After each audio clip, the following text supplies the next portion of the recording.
Hello and happy new year. Welcome to the Creative Differences podcast and day one of our 2025 year-end recap series, a year in review.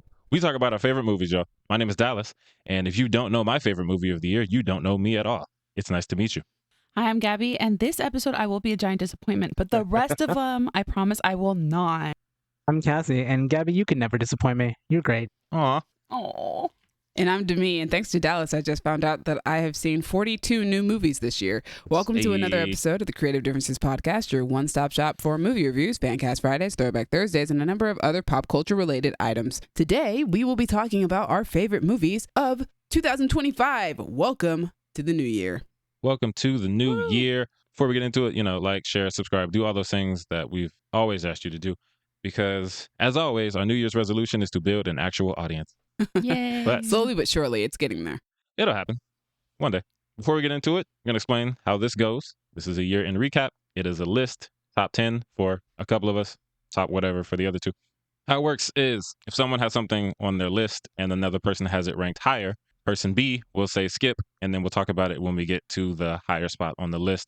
So, for example, if Gabby has number 10 as Popeye's Revenge and Cassie has Popeye's Revenge as her number 1, Cassie will say skip, and then we will talk about Popeye's Revenge when we get to number 1. Dallas, Dallas, don't be spoiling shit. Break out the spinach, y'all. Break out the spinach.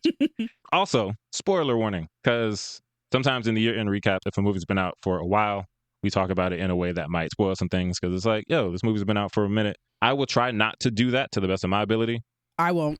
Exactly. So I have to still give the warning. To me, it's like, y'all had months. It's time to spoil it. Also, if Demi says something that's a spoiler, I'm just going to jump in and spoil it as well. So It'll happen. spoiler warning in advance. Be ready. Let's get started. We start off with our honorable mentions.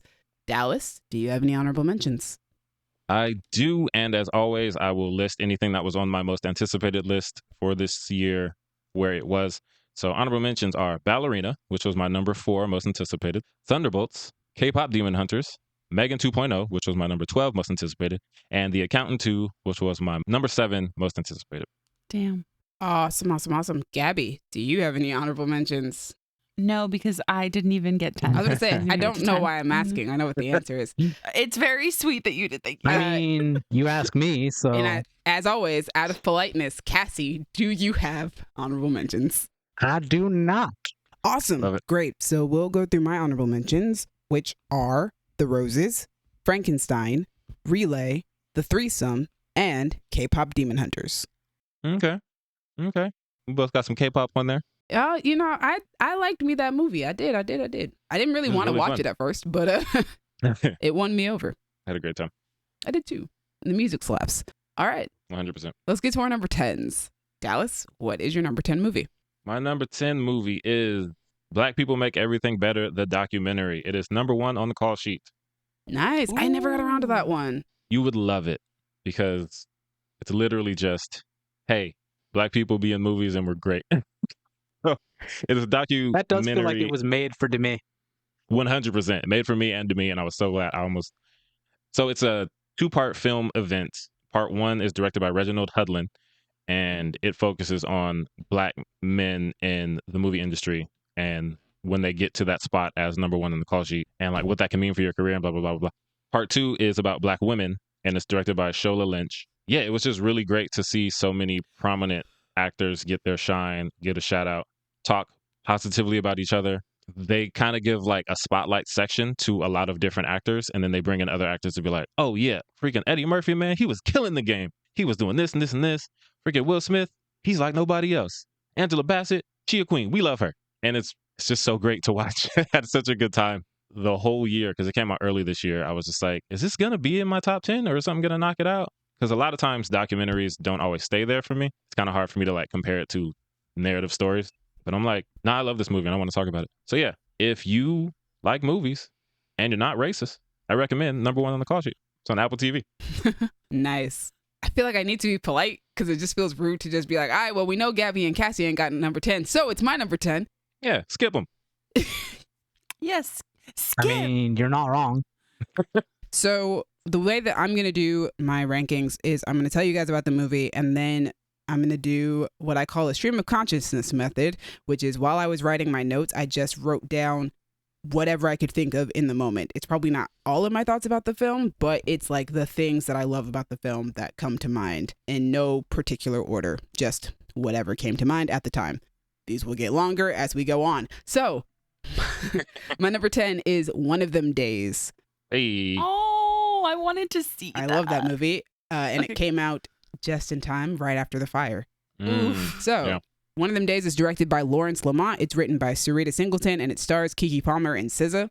The IMDb summary is, when best friends and roommates Drew and Alyssa discover Alyssa's boyfriend has blown their rent money, the duo finds themselves going to extremes in a race against the clock to avoid eviction and keep their friendship intact. Yeah. So, things I like about it. It's a modern day Friday. Super funny from beginning to end. Keke and SZA's chemistry. SZA's incredible debut performance. Cat Williams being absolutely hysterical whenever he shows up. Yes. All of the small appearances from Janelle James, Laurel Howery, I believe it's Kayla Monteroso Mejia, Tony Baker, and Dwayne Tony Perkins. Baker! Yeah. I loved all those appearances, especially because I think I saw one trailer, so I didn't see that all these people were in the movie. So being in the theater and seeing it in the moment, I was like, hey, I love that person. Hey, I love that person. Hey, I love that person. It was great. Loved it. Movie is based in LA and it gives so much love to the city, which is what we needed after those fires. Yeah. And it's just a great movie to watch with your friends. I not only enjoyed watching it, but I enjoyed the experience of coming out of the movie after and talking with Dallas and talking with Kayla and talking with DeAndre and Malaya. Like, we had a great time talking about that movie. Yeah. One of Them Days is my number 10. It was so much fun. It was. I love that movie. It was so much fun. It was so silly. All right. I'm so excited to see Tony Baker. I almost screamed. And that takes us to our number 9. Dallas, what's your number 9? My number 9 is Child Murder on Ice, Black Phone 2. Yeah. Sorry, but that's the best way to describe it. It discombobulates me that you're not starting with the actual name of the movie. I'm like, Child Murder on Ice? I didn't hear about this. It's going to be a pattern for me. Be ready for that. Pretty limited release. Got it. I'm starting to mentally prepare. Yeah. Black Phone 2 is directed by Scott Derrickson, and it is written by Derrickson and C. Robert Cargill. It stars Mason Thames, Madeline McGraw, Jeremy Davies, and Ethan Hawke. It's really good. It's really good. It's really dark. Ethan Hawke. When does the movie come out? Is he on the list? Ethan Hawke is not. Okay, so the list that Cassie was referring to, I have a list of people who I think should be locked up until we're sure they're not serial killers, just because they perform too well, and it scares me.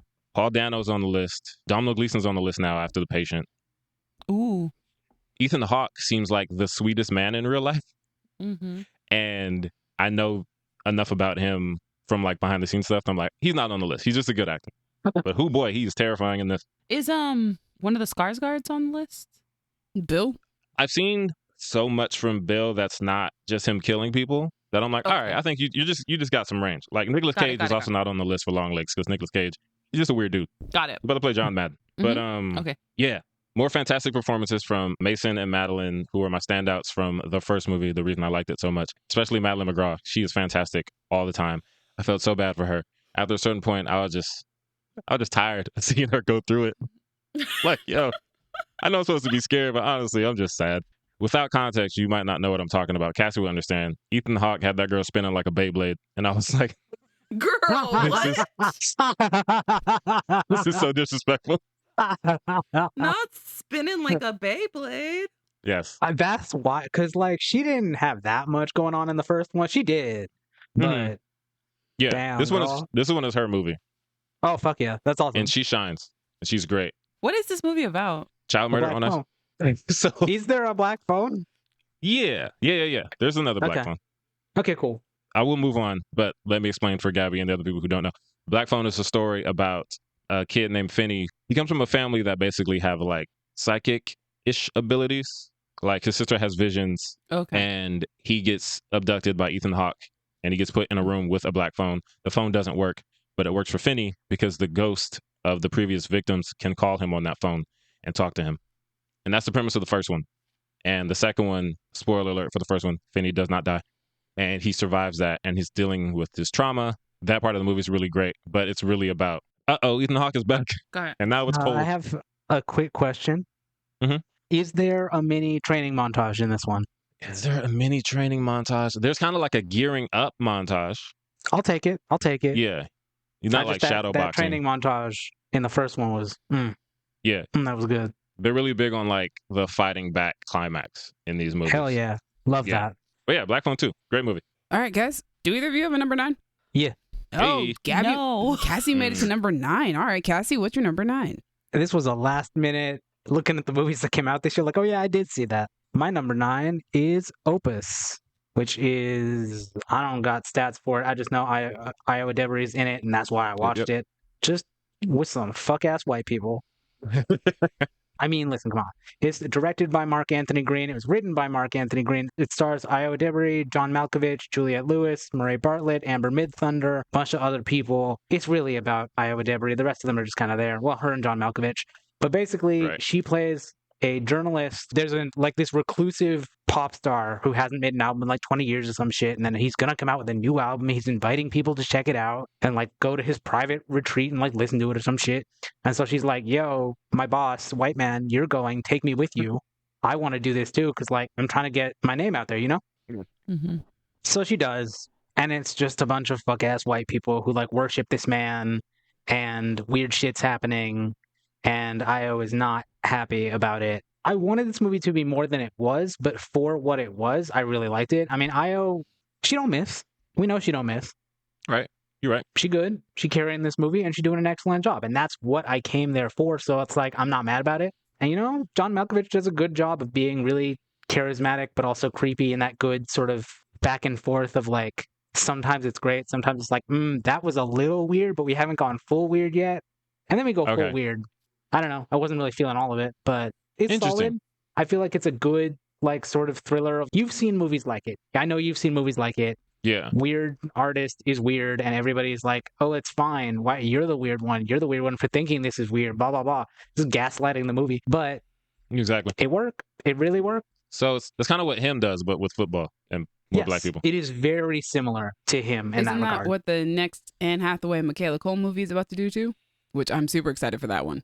Is that the one with the dress? Yes. That her friend's going to make her a dress or something? It seems like that. Probably. Yeah. I'm excited for that That's one. a popular thing. I don't know what you call that genre, but it's good. Gaslighting.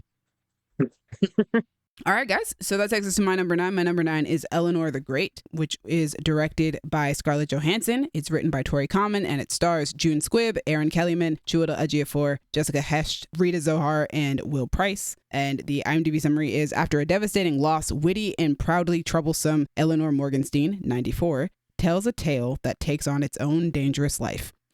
Boy, is that not the truth. The things that I like in this movie off the top of my head when I wrote these notes: the fact that it's Scarlett Johansson's feature film directorial debut, the beautiful, poignant performances from June Squibb and Aaron Kellyman and their portrayals of grief, some of the biggest laughs I had all year. Thanks, June Squibb, for that. Much appreciated. The scene where Nina goes into her mom's office, the scene where Nina argues with her dad, the scene where Roger shows a deep amount of empathy for Eleanor, Bessie telling her story of the Holocaust, and Rita Zohar's spellbinding performance.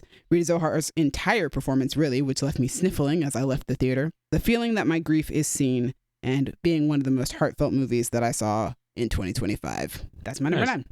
Eleanor the Great. And that takes us to number 8.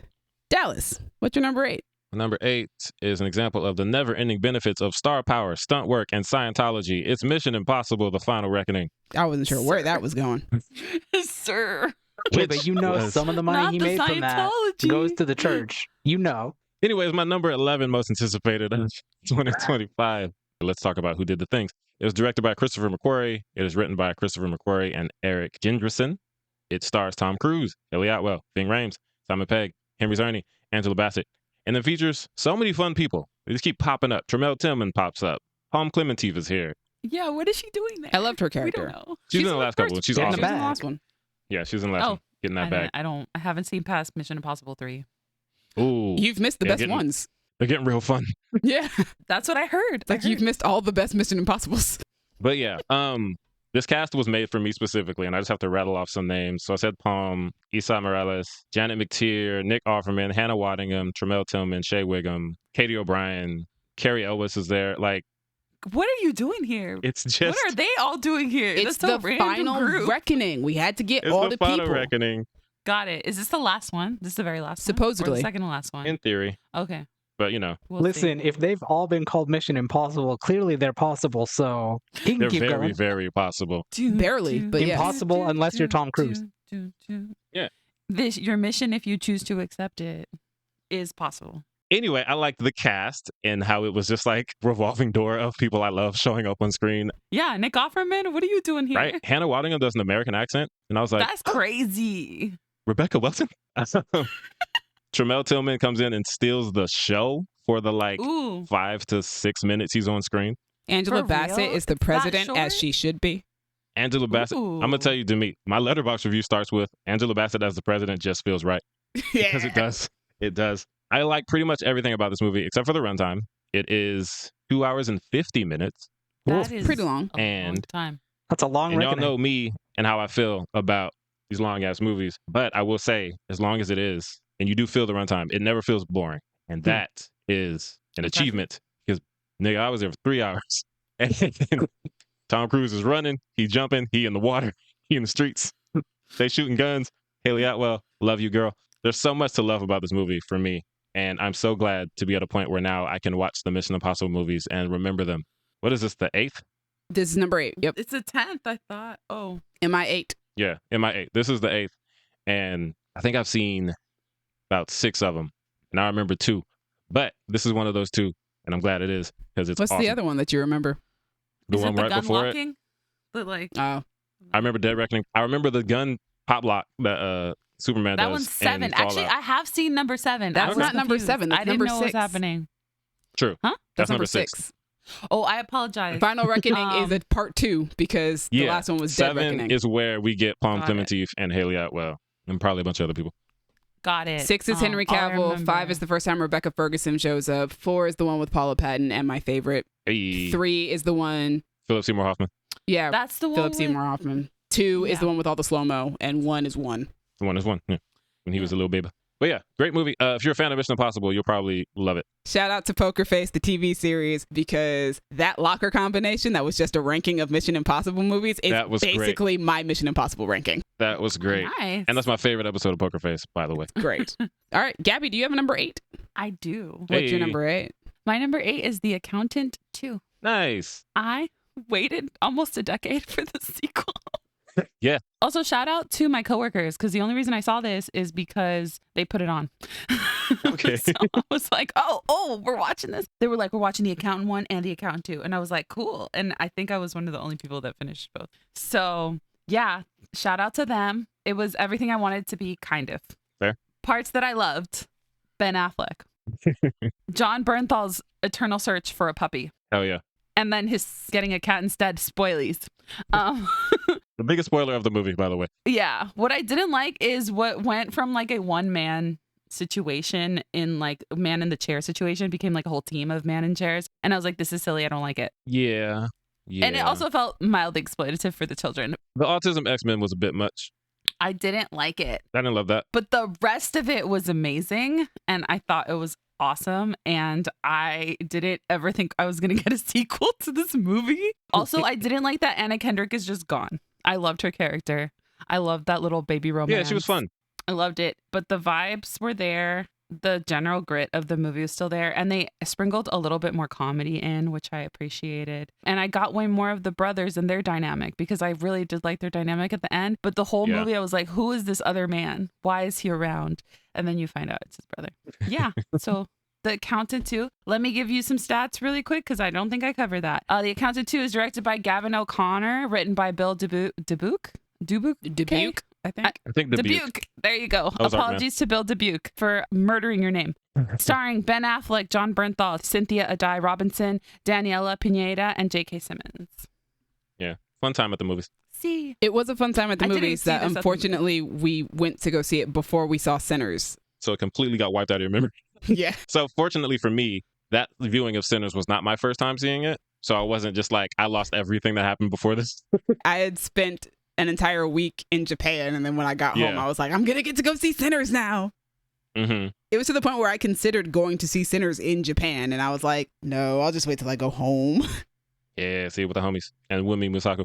On a big 70 millimeter IMAX screen. you guys saw it in 70 millimeters? We saw it Mhm. at City Walk. Yeah, Oh, I could not get tickets. with our new best friend, Wumi Masako. Yeah.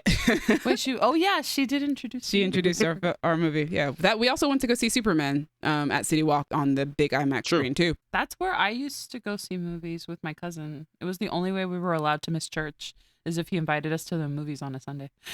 Nice. I'll either be there or I'll be at the Chinese for when the Odyssey comes out. Makes sense. Ooh, if you go to the Chinese to see the Odyssey, I might have to arrange a babysitter and ask to go with you. Well, as soon as those tickets go up, I will be looking at tickets. So, Okay. all right, Cassie, what's your number 8? My number 8 is, what is it? Weapons. Hey, nice. Weapons is an interesting one. It's ultimately one I wanted to like more than I did. But first, it was directed by Zach Cregger. It was written by Zach Cregger. It stars Josh Brolin, Julia Garner, Alden Ehrenreich, Austin Abrams, Kerry Christopher, Toby Huss, Benedict Wong, and Amy Madigan. There were aspects of this movie I really liked, and there were aspects of this movie that did nothing for me. Shout out to kids T-posing into the woods. Beautiful. Absolutely beautiful. Didn't understand it at all, why they need to be doing all that, but they did. Weird-ass fucking movie. 100%. Weird-ass fucking movie. Excellent performance by Amy Madigan, who was basically a witch, I guess. Basically. Kind of came out of nowhere with that one. Also, because she's playing that kid's aunt, you can say the line, her sister was a witch, in reference to the kid's mom. And what was her sister? Catatonic. Fuck. She was, though. She was. Yeah. I know. I saw the last minute and a half of that movie. My boyfriend What? made me watch it because Wow, he way said to it was come into that movie. hilarious. That's crazy.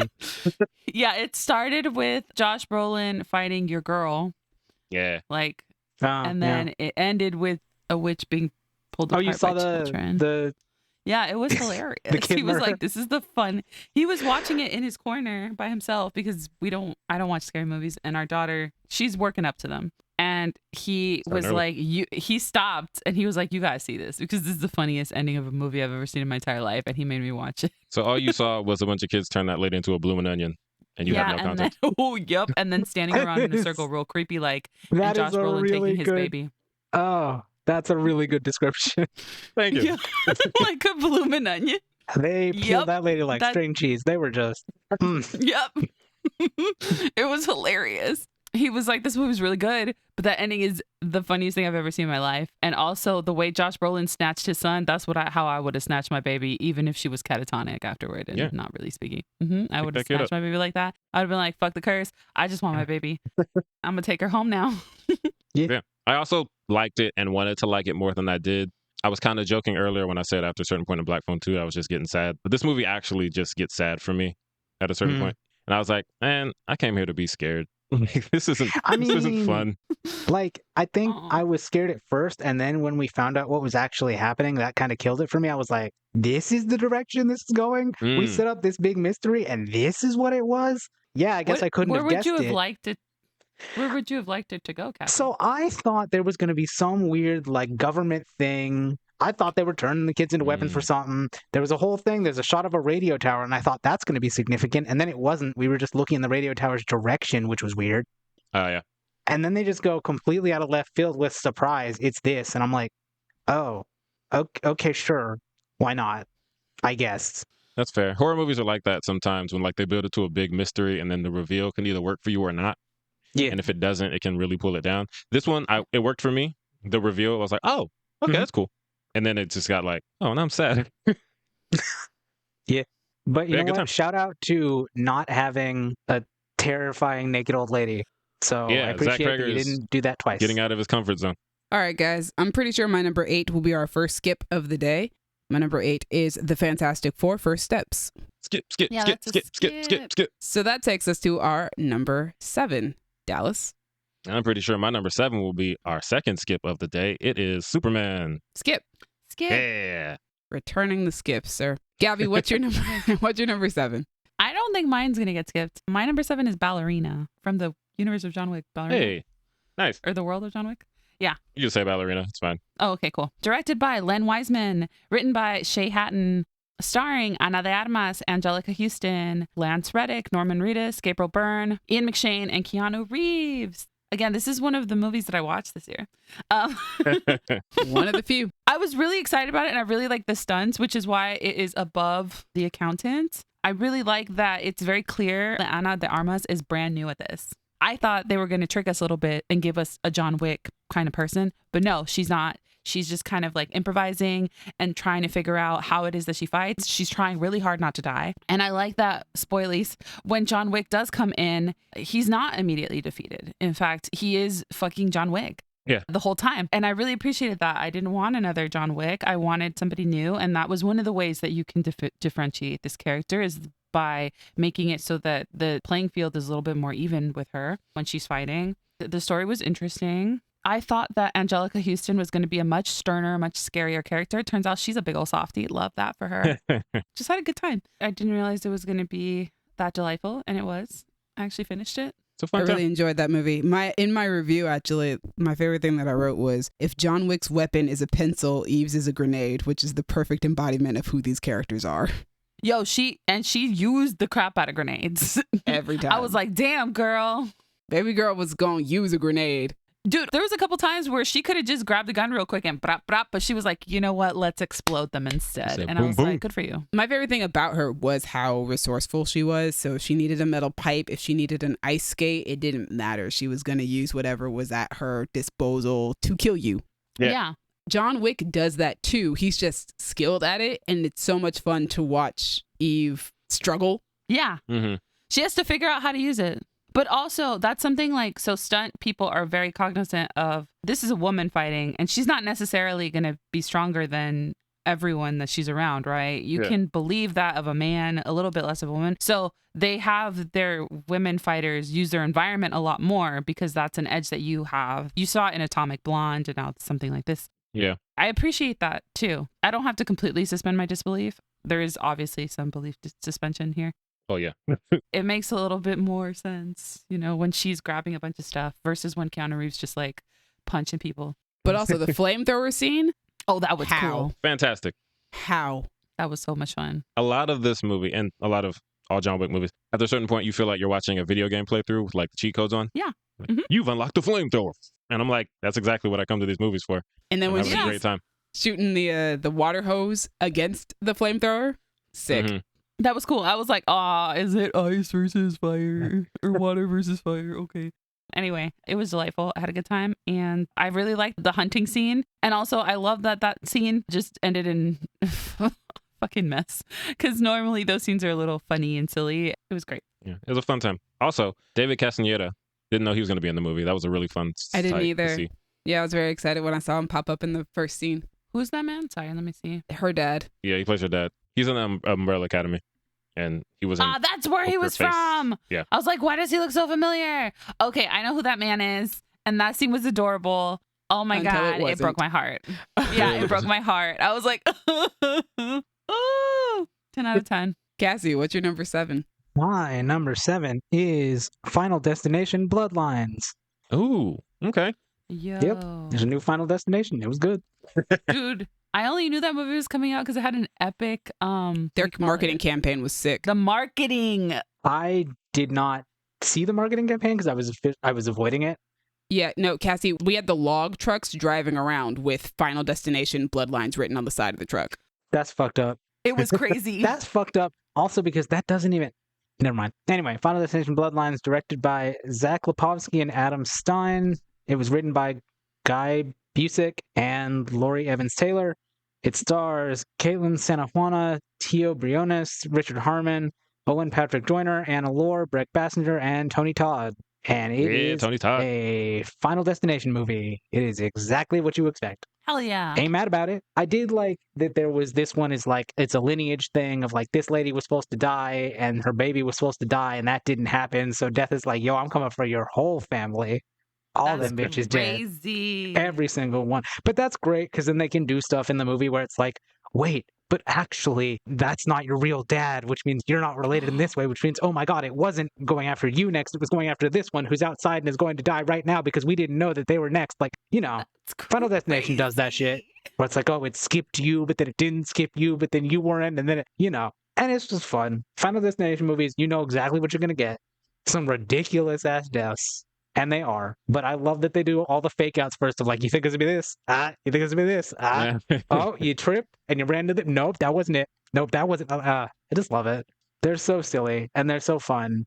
And I've seen all of them. I'll watch any more. This one's getting a sequel. I'll watch it. I'll absolutely watch it. Nice. Nice. And I'll be excited to witness that ad campaign because that shit was crazy having those trucks drive around Los Angeles. Y'all needed to be Yeah. afraid, I guess. Yeah. They didn't have real logs on them. They were like trucks with like, well, actually, some of them had like foam logs. I It don't was know. just crazy that they did that. I just know that I drove past one in Burbank. Yeah, it was. I saw them on the freeway. I was like, oh my God, but also iconic. Good for you guys. Whoever ran this marketing campaign, you deserve a raise. Yeah, they got the eyes that they wanted because that stuff went viral. People were taking videos of those trucks on the road. Yeah. Mm-hmm. They knew what they were doing and they executed it perfectly. They did. All right, guys, my number 7 is Thunderbolts. Hey. Wait, that low? Been a good year for movies, guys. Yeah, it has. Thunderbolts was number 5 on my most anticipated list last year. It is directed by Jake Schreier. It's written by Eric Pearson and Joanna Kahlo. It's based on characters created by Kurt Busiek, Mark Bagley, Stan Lee, Jack Kirby, Joe Simon, Paul Jerkins, and Jay Lee. And it stars Florence Pugh, Sebastian Stan, Lewis Pullman, David Harbour, Wyatt Russell, Hannah John Common, Julia Louis-Dreyfus, and Geraldine Viswanathan. And the IMDb summary is, after finding themselves ensnared in a death trap, an unconventional team of anti-heroes must go on a dangerous mission that will force them to confront the darkest corners of their pasts. Yeah, that's the movie. All right, guys. My number 8 was actually where my notes got long, so Okay. here we go, boy. guys. This was more than I ever dreamed of for a Thunderbolts movie because I was the person who was asking for one.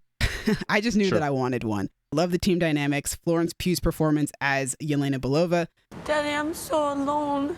the continued mention of Natasha Romanoff because I want everyone to constantly be reminded she was important, even if it was only to Yelena. The fact that the power of friendship saves the day. It truly is about the friends we made along the way. The portrayal of emotional and mental health, the visual metaphor of the void and the shame rooms for depression and how hard it is to escape, John Walker's need for acceptance, the way Wyatt Russell perfectly balances Walker's asshole personality and need to be right with his place of belonging being within the team, Ava's desire to have friends, even if she won't admit it, and the way Hannah John Common quietly plays that desire in every action. Bob's desire to be worthy and to shed his ever-growing darkness, the way Lewis Pullman poignantly plays with the light and dark of the character. Only being able to get the dishes done is so relatable.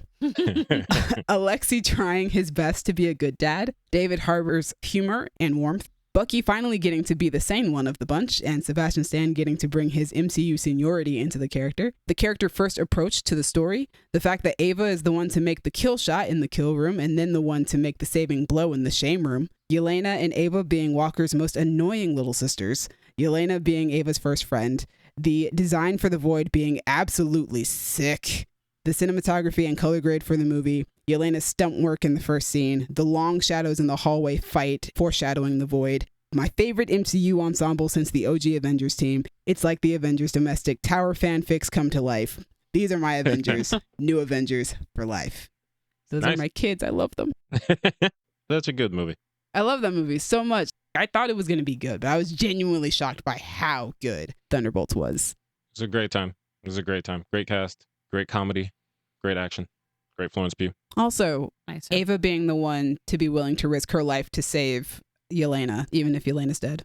She doesn't care. She's just going to go for it. Their friendship means the world to me. Yeah. And that takes us to number 6. Dallas, what is your number 6? My number 6 is my second favorite movie made by a dude named Ryan this year. It's Wake Up Dead Man. Skip. Woo. I figured. I got you. Gabby, what is your number 6? My number 6 is The Roses.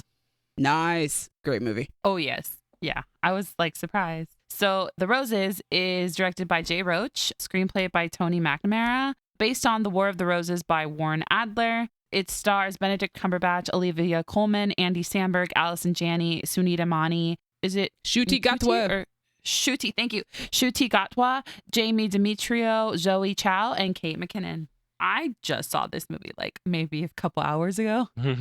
So good. Yes, it is. I thought I was like, oh, well, I'll probably put it number 8. You know, I just saw it. As the movie kept going, it kept shooting up. It's about a couple whose inability to fix their marital problems like comes to a very dramatic climax. What struck me is in the previews that I saw, I was like, oh, so these people just hate each other. And what affected me was that no, they were very in love the whole time.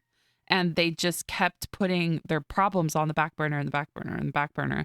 But they were in love with each other the entire time. It was very sweet. It was very funny. Very dark comedy too. Oh yeah, very, very dark. Especially the climactic ending. Oh my gosh. That ending took me by surprise. Me too. I was like, oh my God. Like I was like, I'm not that's how over we're it. ending it? That's the final. That's what I was like, that's insane. and I was watching it. I was like, you know what? If I don't finish this movie, it's probably okay. And then I kept watching it. I was like, oh no, I think I have to finish. I have to get to the end. Yeah. This is my favorite Benedict Cumberbatch role. He was so funny and he was so loose. It feels like it's like typecast Benedict Cumberbatch, but done in such a way that like he's at his best form to do it. He gets to be really funny. He still gets to be a bit of an asshole, but he's a likable guy. You're kind of rooting for him in different areas of the movie. This is on my honorable mentions. It was on my list. I just kicked it off yesterday and I do kind of want to talk about it. But yeah. One of the things that I really enjoyed was the exploration of like how the reversal of gender roles can sometimes lead to resentment within a relationship. So like he was the breadwinner and she was kind of a stay-at-home mom. And then once his job kind of falls off the wayside, he helps her accomplish her dream. She gets her dream, which helps them to carry on life. And he ends up kind of resenting her for being the breadwinner. Yeah. But he also becomes a really good stay-at-home dad. The kids love him and he really guides their life trajectory by being a really good dad and who's there and supportive in there. But also we get the commentary about what happens when the dad is the stay-at-home dad and the mom kind of doesn't have the mom connection that we anticipate a mom to have in society. So I just thought it was really interesting, like exploration of those types of things, because I don't think movies focus on that very often when we're talking about like married couples. And I thought it was a good way of giving them like conflict without it being like, oh, I just hate the way you are. Yeah. I like that the movie started with them being very in love, very happy, very supportive of each other's dreams. Yeah. And then there was a traumatic experience for one of them and a really positive experience for the other at the same exact time. And they didn't know how to process it. And that became kind of the downfall of their marriage. But the entire time they loved each other. They just didn't know how to connect. And also it was hilarious. And like, obviously Benedict Cumberbatch and Olivia Colman really carried the movie. The side characters were also ridiculous and funny. And you needed, because these are what the names, you know, that you heard are some hard hitters, right? I remember Benedict Cumberbatch and Olivia Colman went on my favorite like food podcast. It's called Dish. It's a podcast for a grocery store. But essentially they went on this podcast and explained that like they wanted some really good, specifically American improvisers, because they're like, well, the comedy scene in America is really known for building up really great improvisers. And they just kind of let Andy Samberg and Kate McKinnon and a couple other people like do their thing. And you can tell. Nice. And boy, does it get funny. It's a very funny movie. Yes, it's very funny. It's very charming. Please watch it because I feel like no one else has seen it. You at least have two other friends who have seen it. That's true. Like Jesse recommended. I was afraid it wasn't going to be good. And then I finally made time to see it literally this morning. And it was excellent. And it was charming. Yeah, I think I gave it a 5-star review on Letterboxd. Yeah, it is 5 stars. It's very good. I just like the other movies that I watched this year better, but exactly, that's kind of the vibe. It's like, oh, I would rewatch this one more than I'd rewatch this one, but The Roses is so good. Yeah, The Roses is really good. Please watch it. It's awesome, and it's currently on Hulu. Oh, that's good to know. I actually would like to rewatch it. Cassie, what's your number 6? My number 6 is Bring Her Back. Oh yeah, that was 2025. Directed by Danny and Michael Filippo. I'm not sure how you say that. It was written by Danny Filippo and Bill Hinsman. It stars Billy Barrett, Sora Wong, Jonah Wren Phillips, and Sally Hawkins. Talk to Me is easily one of my favorite movies ever. Like, I've watched it like 3 times in the past year. It's so good. And when I heard they were making another one, I was like, ooh, they're making another one. It's got a 3-word title. I'm into that shit. And I gotta say, Bring Her Back, it was good. It was a bit of a letdown. I feel like I was able to figure out pretty quickly where it was going. Okay. The time to get there, it took a little time. They did a really good job. Like, so okay, Dallas, how old do you have to be on the list? Oh, I've actually never put a kid on the list. You But might I want to guess watch Jonah Ren Phillips because, yo, he plays that creepy kid too well. There's a scene where he like eats part of a table and oh, automatically on the list. yeah, he like chomps into it, and you understand why at a certain point, but ooh, it was a lot. It was a lot. There's a more stuff with a corpse than I ever needed. It's kind of wild. It didn't hit for me quite as much as Talk to Me did because like Talk to Me, I thought it was going to be good, and then it was like, oh, that's incredible. Bring Her Back was like, that was cool. That was cool. I like what it did. Sally Hawkins was fantastic as, this woman who seems really nice, but is doing some creepy shit and won't explain the creepy shit and is driving a wedge between these siblings for a very specific reason. Girl fucking acted her ass off. It was good. So Sally Hawkins is the one who was getting banged out by the kill man. Yes, And yes, shit. yes, Okay, got it. Yes. Clarifying. That was her. Range. Range. We love Range. Yep, she got range. But yeah, that's Bring Her Back. She was also in Paddington. Like literally nice. Range. Sounds very different. Yeah. She did not literally. get her back blown out in Bring Her Back. They No, didn't. no. That Bring doesn't her seem like back the type blown of out. movie for that to happen. She did Yeah. have a kid, so you can assume she got her back blown out at some point, but not during the course of the Girl. movie. At some point. Fair. The kid is actually really Which important, is all we can hope Gabby. for. So, God, I'm sorry. Also, what's up with Raka Raka and tables? Doesn't somebody like smack their eye on the table and talk to me? Or like try to put their the It's a whole yeah, thing. the bro. Okay, I was doing the Yeah. head motion because I was like, yep, he does. Yep. Yeah, there's it's not a table actually. I think it's like a cabinet, but he does Oh. smash his head on the cabinet multiple times. So this Don't is like that. more disturbing, but there's Okay. less actual violence in it. So I don't know. All right. You should watch it. Let's see about that. No. All right, guys. My number 6 has to do with the demons, but it's not the demon hunters that you think they are. Nah, it is Demon Slayer Infinity Castle. I'm going to apologize in advance for any names that I butcher. I might have gone to Japan, but I don't speak the language. It's directed by Hikaru Kondo and Haruo Sotozaki, written by Hikaru Kondo, based on a manga by Koyoharu Gotuge? I don't know. Starring Natsuke Hane, Akari Kido, Hiro Shimono, Yoshitsugu Matsuoka, Reina Ueda, Nobuhiko Okamoto, Takahiro Sakurai, and so many other people. There are so many characters in this movie. It's an ensemble. And the IMDb summary is the Demon Slayer Corps are drawn into the Infinity Castle where Tanjiro and the Hashira face terrifying upper rank demons in a desperate fight as the final battle against Muzan Kibutsuji begins.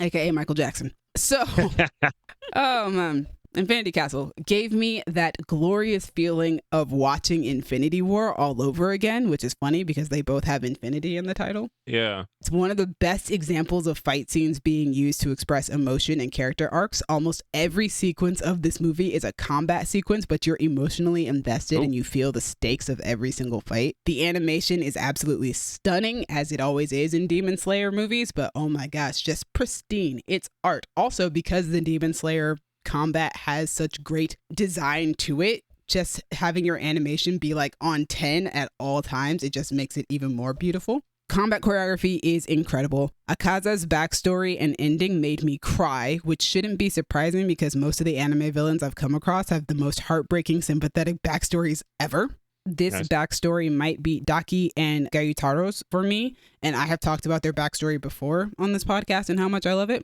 Zenitsu's self-taught thunder-breathing form and his grandfather's pride in him, the roller coaster of a battle between Kocho and Doma, and the whole movie is just insane. It's super emotional.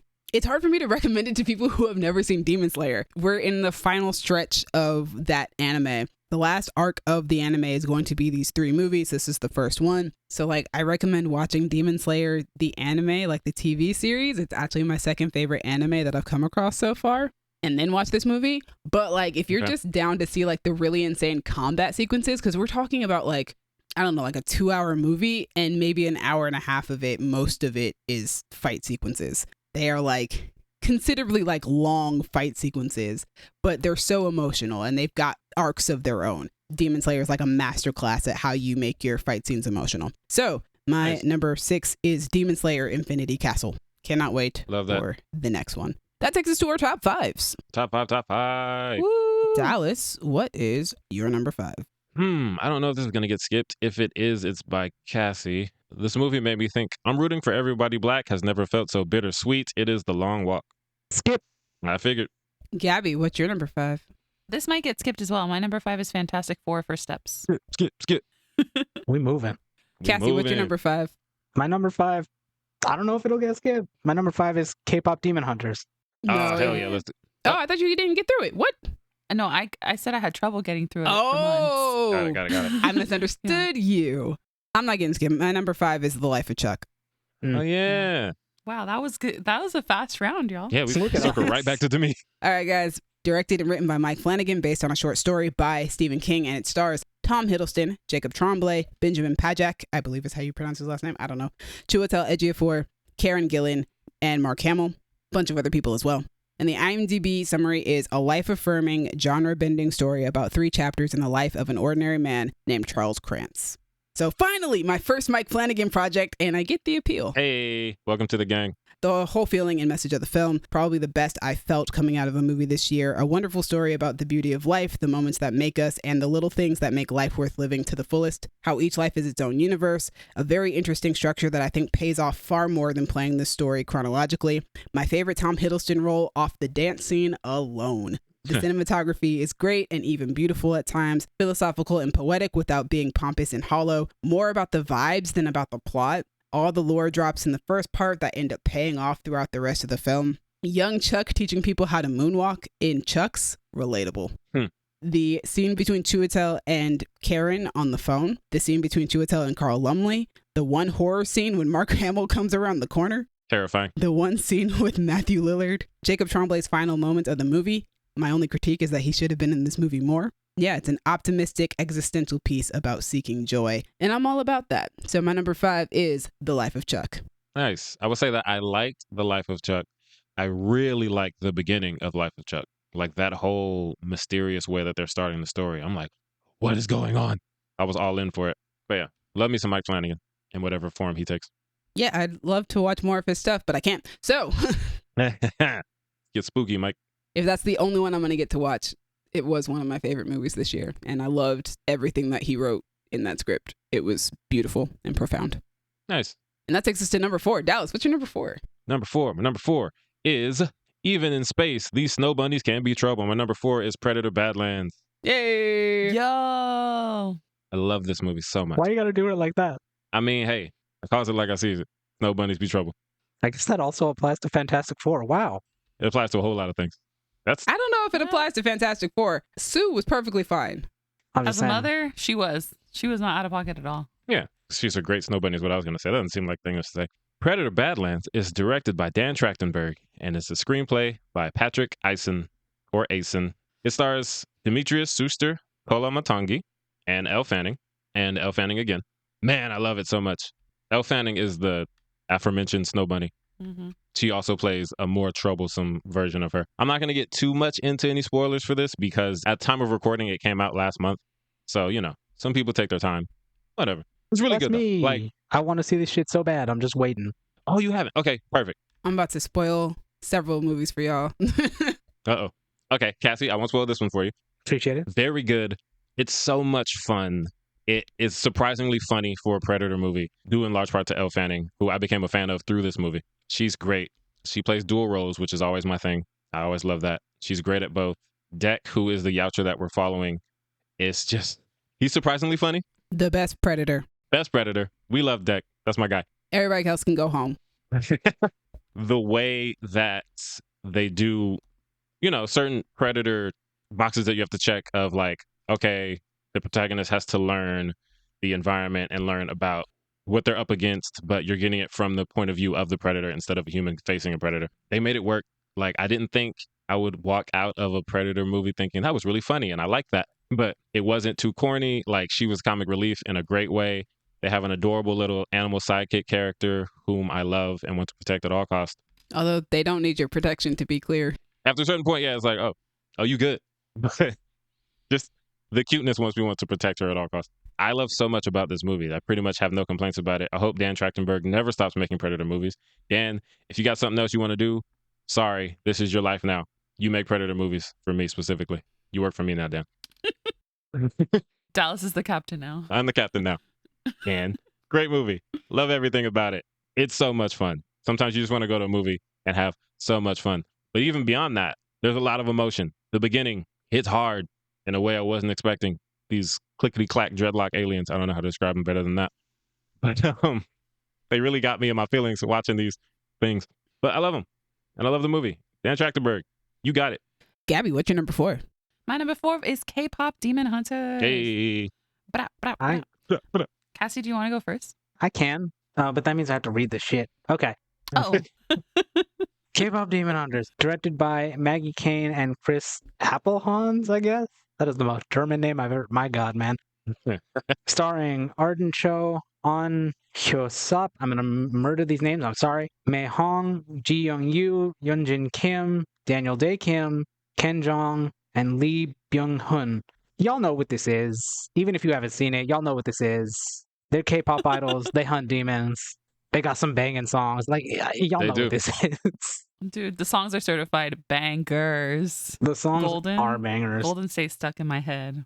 I wasn't that into this movie when I first heard about it, but then people were talking about it like it was the second coming, and I was like, all right, I mean, I guess I gotta check it out. I get it. The songs bang. Yeah. The story was good for the most part. I didn't love the romance in it. I felt like that was a bit forced. Also, to be expected, I guess. I disagree, but go on. I also disagree, which is funny because you know me, I'm not much of an enemies to lovers person. Oh, I fucking hate enemies to lovers. I'm queen enemies Look to at lovers. us all the way across the spectrum. Yep, that's the differences. A. Yeah, and I fall into that middle space of, yeah, it was cool. I can talk about why, but continue on with your feelings because you guys are the ones who had it on your list. Yeah. It's just a solid, really fun movie with some fucking bangers. And like the fight scenes are dope, and I'm with it. Yeah. I'm with it. I don't think it needs 3 more movies or whatever they're doing now, but like. They are? Yes, but. Oh, they're making a whole franchise out of this. That's crazy. I'm not upset that they're doing it. I do want a sequel because I need more history on Rumi's parents. Because how? Yeah, I need to know. What happened there? Give me that love story. There are very many avenues that can go in, and I just want to know what avenue they choose. That's not that hard to believe when you figure that her daughter was going to do it too. We'll talk about this off mic. We ain't got time for this. I don't have time to unpack all of this. Somebody got that demon semen is what Cassie's saying, I think. Sir. No, I'm trying to figure out why they got there. Okay. Gabby, what did you think about this movie? I thought it was delightful. I really liked the animation style. It was almost claymation-like. I watched this movie because I'm not going to lie to you. I thought when people were saying K-pop Demon Hunters, it was a meme. I thought people were making a joke that you could make a movie about anything. And then I was like, oh, wait, it's real. Well, you can. Yeah. I mean, they did. It was real and it was hilarious. And they somehow made like chibi style dramatics into like digital animation, which I really liked. I thought that was amazing. The animation gave me Spider-Verse. I think Sony's very much on that right now. Because even when you see the trailer for GOAT, it's very Spider-Verse, and they automatically start promoting it with Spider-Verse and K-pop Demon Hunters. Yeah. Yeah. I'm loving me some Sony animation right now. Yep. And also what's crazy about K-pop Demon Hunters is it was a movie that a bunch of studios had passed on, and now it's massive, which is crazy. It was so good. The music, certified bops, Golden, certified bop, Soda Pop, certified bop, Takedown, all of it. I have 2 things I want to say. Number 1 is we don't talk about Your Idol enough, and we should. Thank you. Because I think Your Idol's actually the best song in the movie. Favorite song in the whole movie. Freaking love How does Your Idol go? Because I just saw it. Is that the one with the boy band being evil? Yes. Yeah, Soldier Boy. I'm going to be your idol. I was rooting so hard against them that I was mad during Your Idol, so I'll have to listen to that song separately. No, that track is so fire. That's the best song in the movie.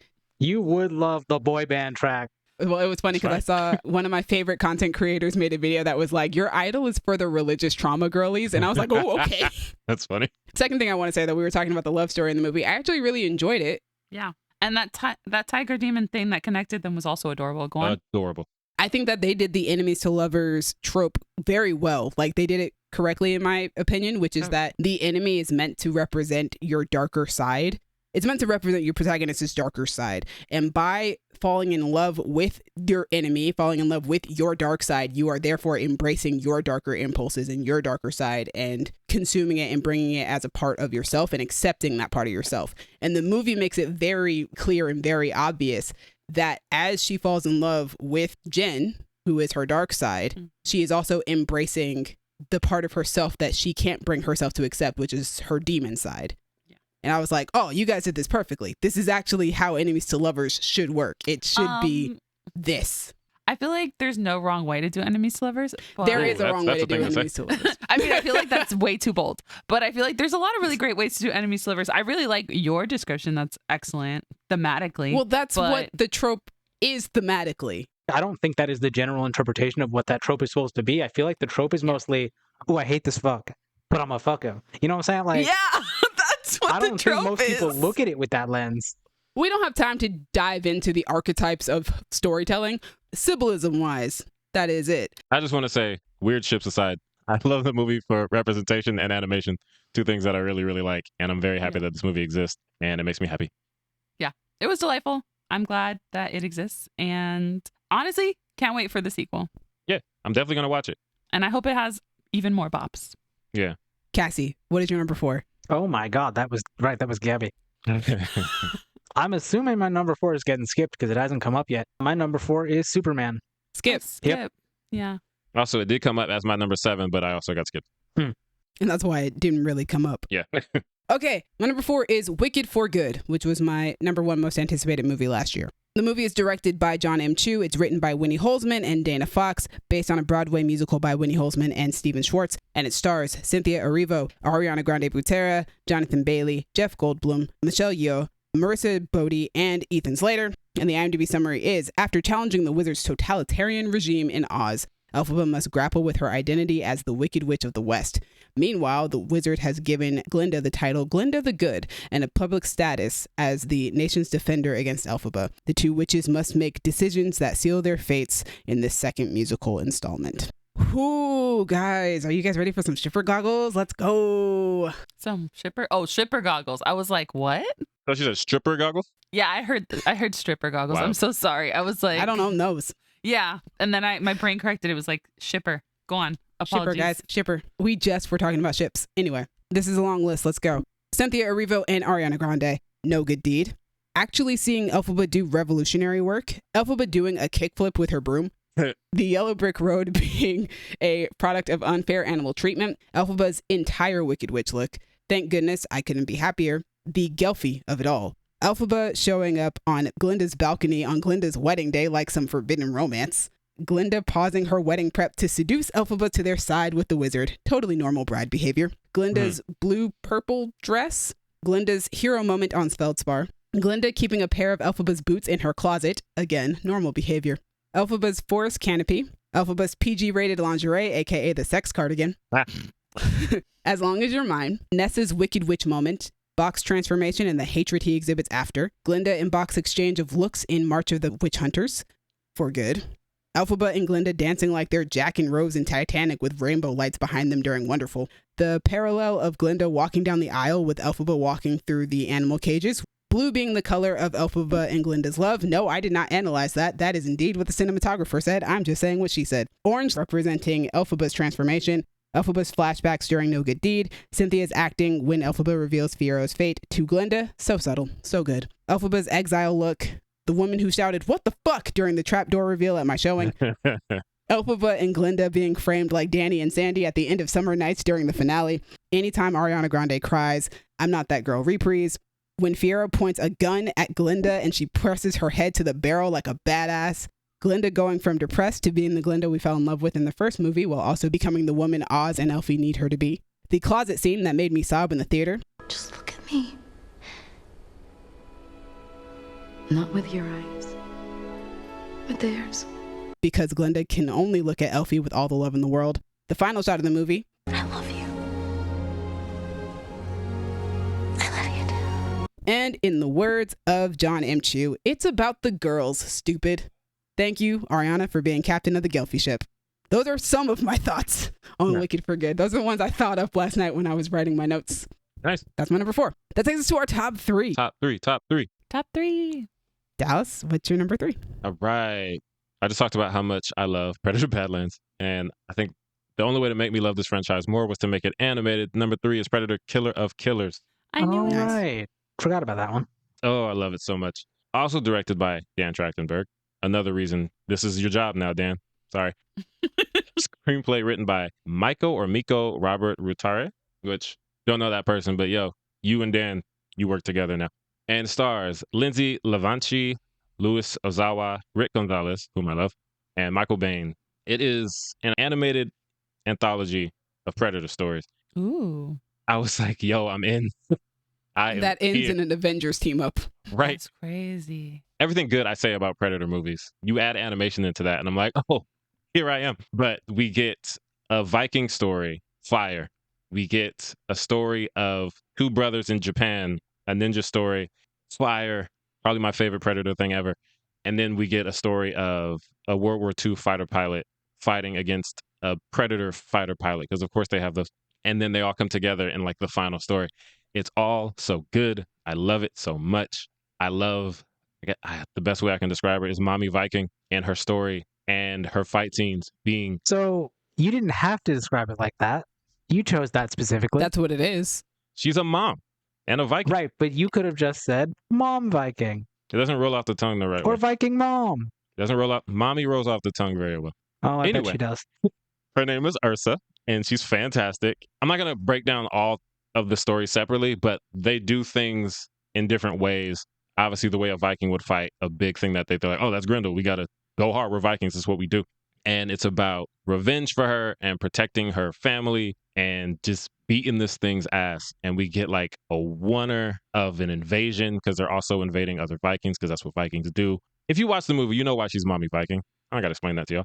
My favorite story is the Japanese one. It's the best one. The best one. Completely separate type of story, like the story of two brothers and this family trauma that goes back to their father. It's the kind of story that if you don't have a Predator in this story, this is still fascinating. I'll watch this in any medium or any show, and then you add in a Predator, and I'm like, oh, right, the freaking aliens here. And it just gets better from there. Same with the war story. Like, obviously that one, you need the Predator because that's like, he's like, oh, snap, what's up there killing everybody? Oh, what? Big ass plane. What's in the big ass plane? Ugly ass alien. Gotta fight him. I think the one I like the most about that is Rick Gonzalez and his performance as John Torres. Love him. He's great. And then it all comes together in this big battle that I honestly was not expecting. When I saw like the trailer, I was like, okay, we're gonna get separate stories, blah, blah, blah. But then they put them together in a way, it works. It really works. Because obviously they're from different parts of the world and different time periods. And they have this language barrier. I think it helps that the pilot character speaks English, and he's kind of like the closest we get to how we feel as the audience. Like, what the hell is going on? Hey, we need to do this. Hey, we need to do that. But he's great. Everybody's great. I love this movie so much. I wish I could have seen it in the theater. It went straight to Hulu, which they be doing that with Predator movies sometimes. Yeah, they should stop because they keep doing it with the really good ones. Yeah, they did it with Prey. They did it with this one. I'm glad I at least got to see Badlands in the theater, so I got one Predator movie at home and one in the big screen. We got one. We got one. I will never stop singing this movie's praises. Also, it's only 90 minutes, and I freaking love that. Give me everything I love in that short of amount of time, and I can get back to whatever I was doing the rest of the night. Thank you, Dan Trachtenberg. I'm sorry I won't release you to do other things, but you know why. Are you know what you've keeping done. this man in your basement? What is happening? I'm keeping him. Dallas doesn't have a basement. I don't have a basement. That you I don't even know have a of? house. Yes, officially, I don't have a basement. We're going to keep it that way, that you know of. Fucking cask of Amontillado, this man. I don't like it. That nigga in the wall. Hey, Gabby, what's your number 3? Oh, my number 3 is Superman. Skip. Hey, Superman's Okay. been skipped 3 times. Hell yeah. I love that for me. Cassie, what's your number 3? My number 3 is Dallas's number 1, so skip it. Hey, somebody take me. My number 3 is Wake Up Dead Man, Hey. which was my number 4 on my most anticipated list. The movie is directed and written by Rian Johnson, one of my favorite directors out there, and it stars Daniel Craig, Josh O'Connor, Glenn Close, Josh Brolin, Mila Kunis, Jeremy Renner, Kerry Washington, Andrew Scott, Kaylee Spaney, Daryl McCormick, and Thomas Hayden Church. And the IMDb summary is Benoit Blanc returns for his most dangerous case yet. Dallas, do you want to give your thoughts first, and then I'll run down my list?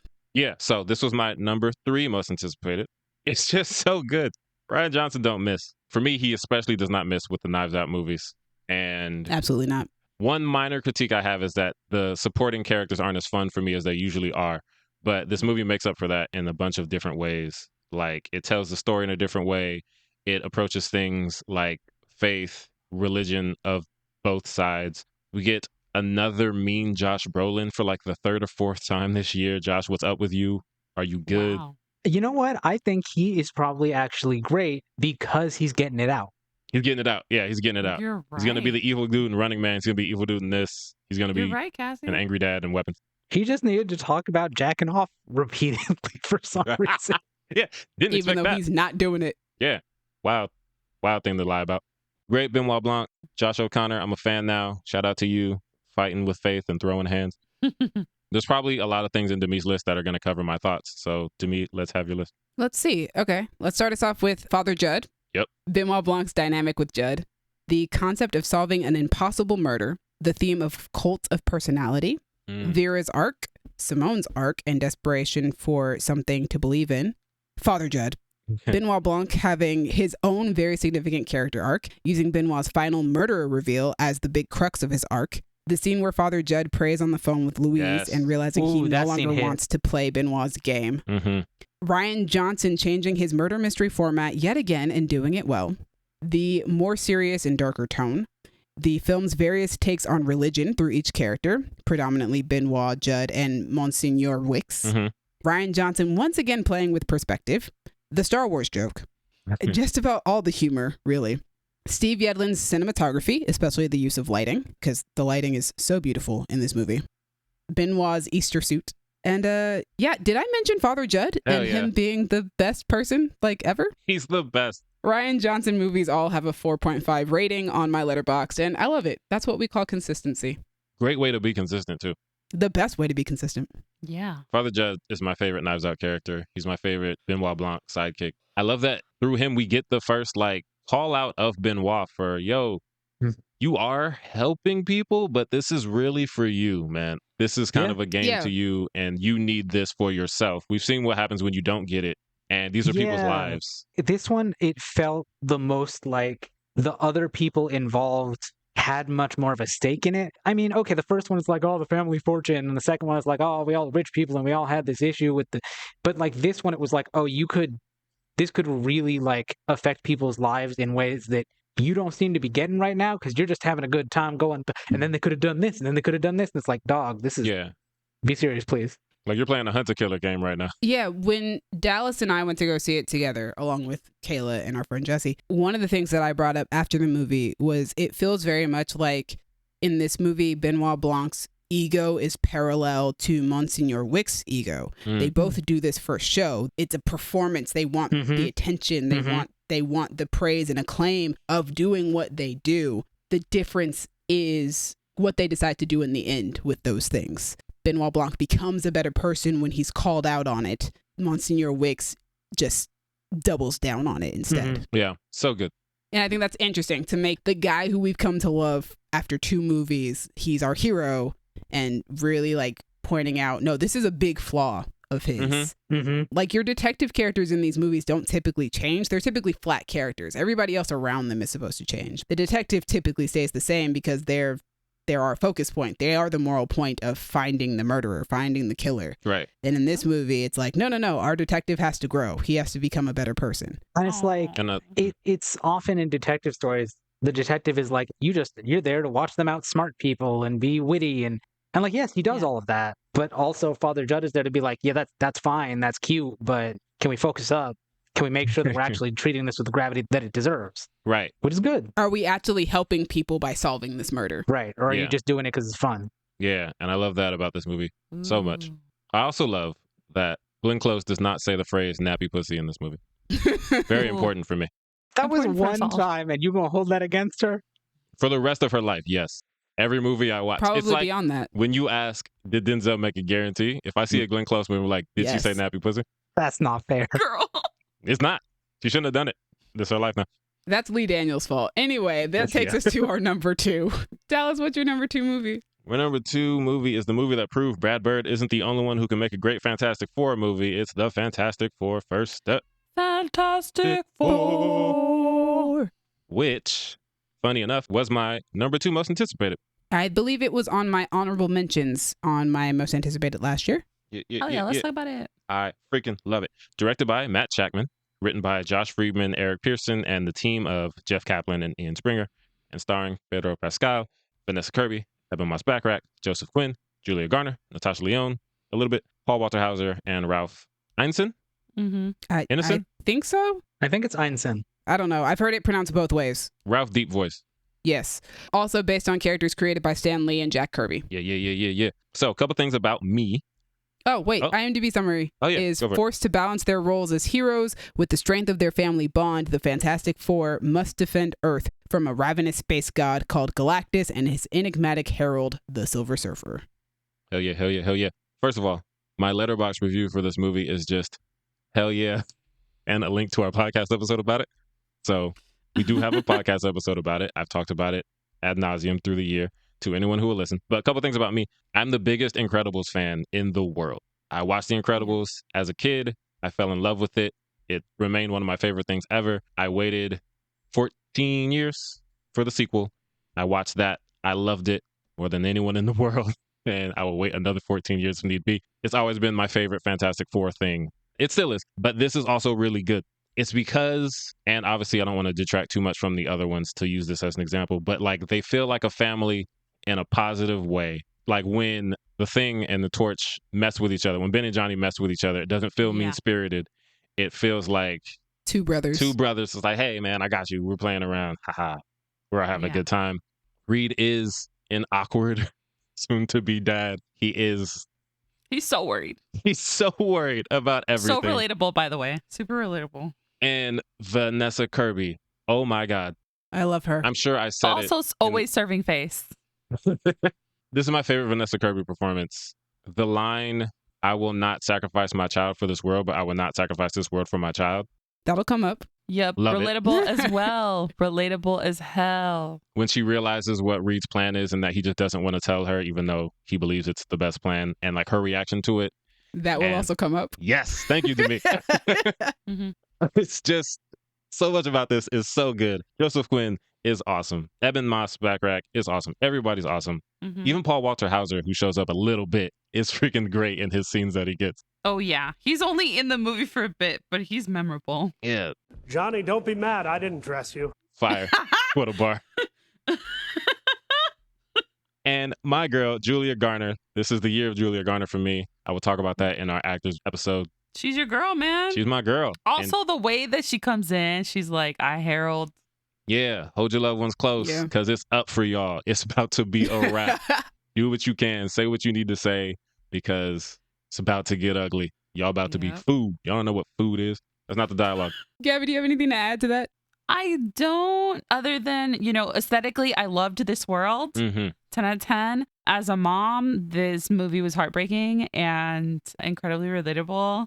I wouldn't give up my baby. I feel like some people be like, just give it up. And I'm like, absolutely not. I would not give up my kid for anything. But I'd also feel real bad. I'd feel real guilty. But you're not taking my baby? Oddly, I really liked the weird romance between the Silver Surfer and Johnny Storm. Loved it. We know Johnny Storm's a ladies' man. I didn't think I was going to like this Johnny Storm because, I am a Chris Evans stan. I've loved that man since I saw him as Johnny Storm in 2004 when I was 12. Facts. See, I'm glad to be wrong. Joseph Quinn's Johnny Storm was delightful. This whole family dynamic was delightful. I didn't have high hopes for a Fantastic Four movie because they haven't done it well. The exception, of course, is, like Dallas said, The Incredibles, basically. I always knew the MCU would give us a proper Fantastic Four movie. I hope they would. They hadn't been putting out solid movies before Thunderbolts. I do not agree with that either. Listen. The Josh Trank movie is half of a really good movie. Which one? I agree, Cassie. That first half bangs. The 2008? No. 2015. 15. The first half of that movie. Oh. You had something. Anyway, continue. Also, I'm also a huge fan, to be fair, of the one with Chris Evans and Jessica Alba. Those were my first superhero movies that I absolutely fell in love with. Me too. But I have watched them recently and I was like, damn, my standards were low. They were just fun movies. They're just fun. They were popcorn movies. They were a good time. This one is a very good movie. Pedro Pascal, the sadness in his eyes, man. The Yeah, worry. he's so good at that. I thought he was going to be a little bit more fun, but he wasn't. Also, just, Pedro Pascal, I know a movie with a father figure in it hates to see Pedro Pascal come in. It do. It a really movie or a do. TV show. He's just pouring on Yep, the market. movie or TV show. A You need role a with a sad father dad? figure. Wow. Papa Pedro Yep. coming in. Do you need a sad dad? Because Pedro Pascal is on deck right now. He was delightful. He was really cute. It's one of the only projects of his I saw because I haven't seen Materialist. Mm. Again, I am trying to wrestle a television from a toddler, so it is hard for me to watch a Fair. TV that is for not children. Not much else to say other than it was beautiful, heartbreaking, and I liked the Silver Surfer and Johnny's dynamic. That was a surprise to me. I was like, damn, I didn't know this was a thing. Don't tell me how to But kill I sexy appreciate- aliens. So I'm going to try and run through my list as fast as I possibly can because it's a decently long one. So let's get it. The cast, as someone who was indifferent when the news hit, I was really happy with their performances. Like, they grew on me like the closer we got to the movie. The retro-futuristic aesthetic and production design, the Fantastic Four's superhero costumes, the characterization of the team, the family dynamic was done masterfully. Yes. Johnny eating cereal before dinner like a true little brother. Sue suddenly appearing in a room and freaking out Ben and Johnny. Yeah. Sue being written as actively part of the team even while pregnant. The way Reed's genius and anxiety are portrayed. The way Johnny is finally portrayed as brilliant alongside being Yes. charming and a lady lover. Yeah. The inclusion of Ben's Jewish culture as well as getting to see him accepting of what happened to him. Getting to see Sue be a leader and a mother. I herald his beginning. I herald your end. I herald Galactus. Bars. Ooh. I will not sacrifice my child for this world. But I will not sacrifice this world for my child. Bars. Yes. Sue Storm's bars. I know moment. I know. I know. I know. Yes. Sue giving Galactus hell with the power of motherly love. Mhm. Just Vanessa Kirby's entire portrayal of Sue Storm. Reed and Sue's relationship. The argument over the way Reed sees the world. Johnny Rosetta Stoning an entire alien language. For real. Natasha Lyonne just being here.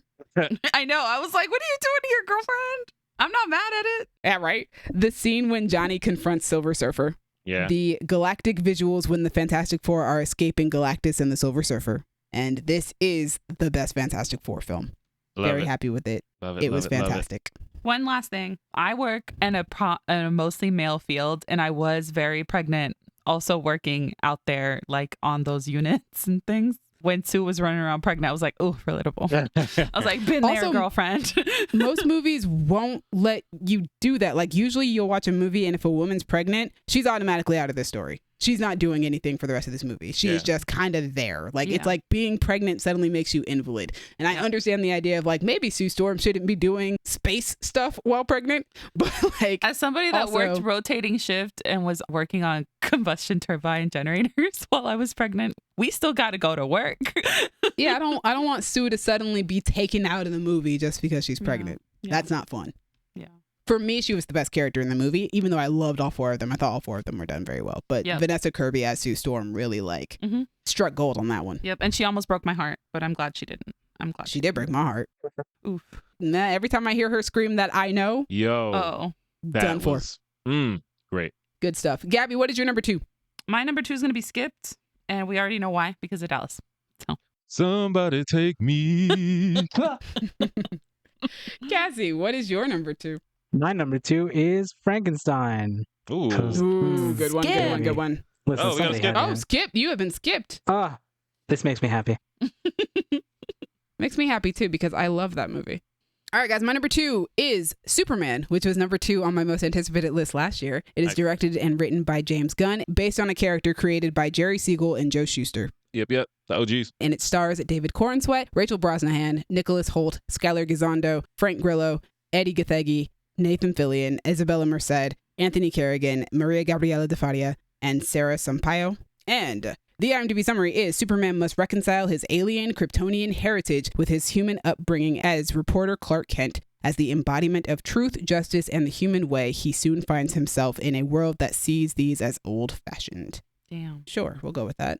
I guess. It's a very broad synopsis. So, what did you guys think about Superman? Oh my God, this is so okay. First of all, Mr. Terrific, he's Eddie Gathegi, right? Yeah. Yes. Okay, when he smushed Old Boy's face, I was like, I love him so much. And then Fantastic. his little oneer, amazing. We start there. Nathan Fillion, hilarious. And then also really like Jimmy Olsen being a ladies' man. I was watching this with Eric and he was like, why are all the girls into that guy? And I was like, it's canon. And he was like, what? He Googled it and he was like, oh. Yeah, Jimmy's a ladies' man. Yeah. And I love that what brought Lex Luthor down was his girlfriend that was taking pictures of everything. Like, you didn't think that this woman, That was like, great. Mr. Smucker! did you think she was just vapid? Like, Homegirl was collecting information. When I saw her doing selfies everywhere, I was like, ooh, he's just allowing that?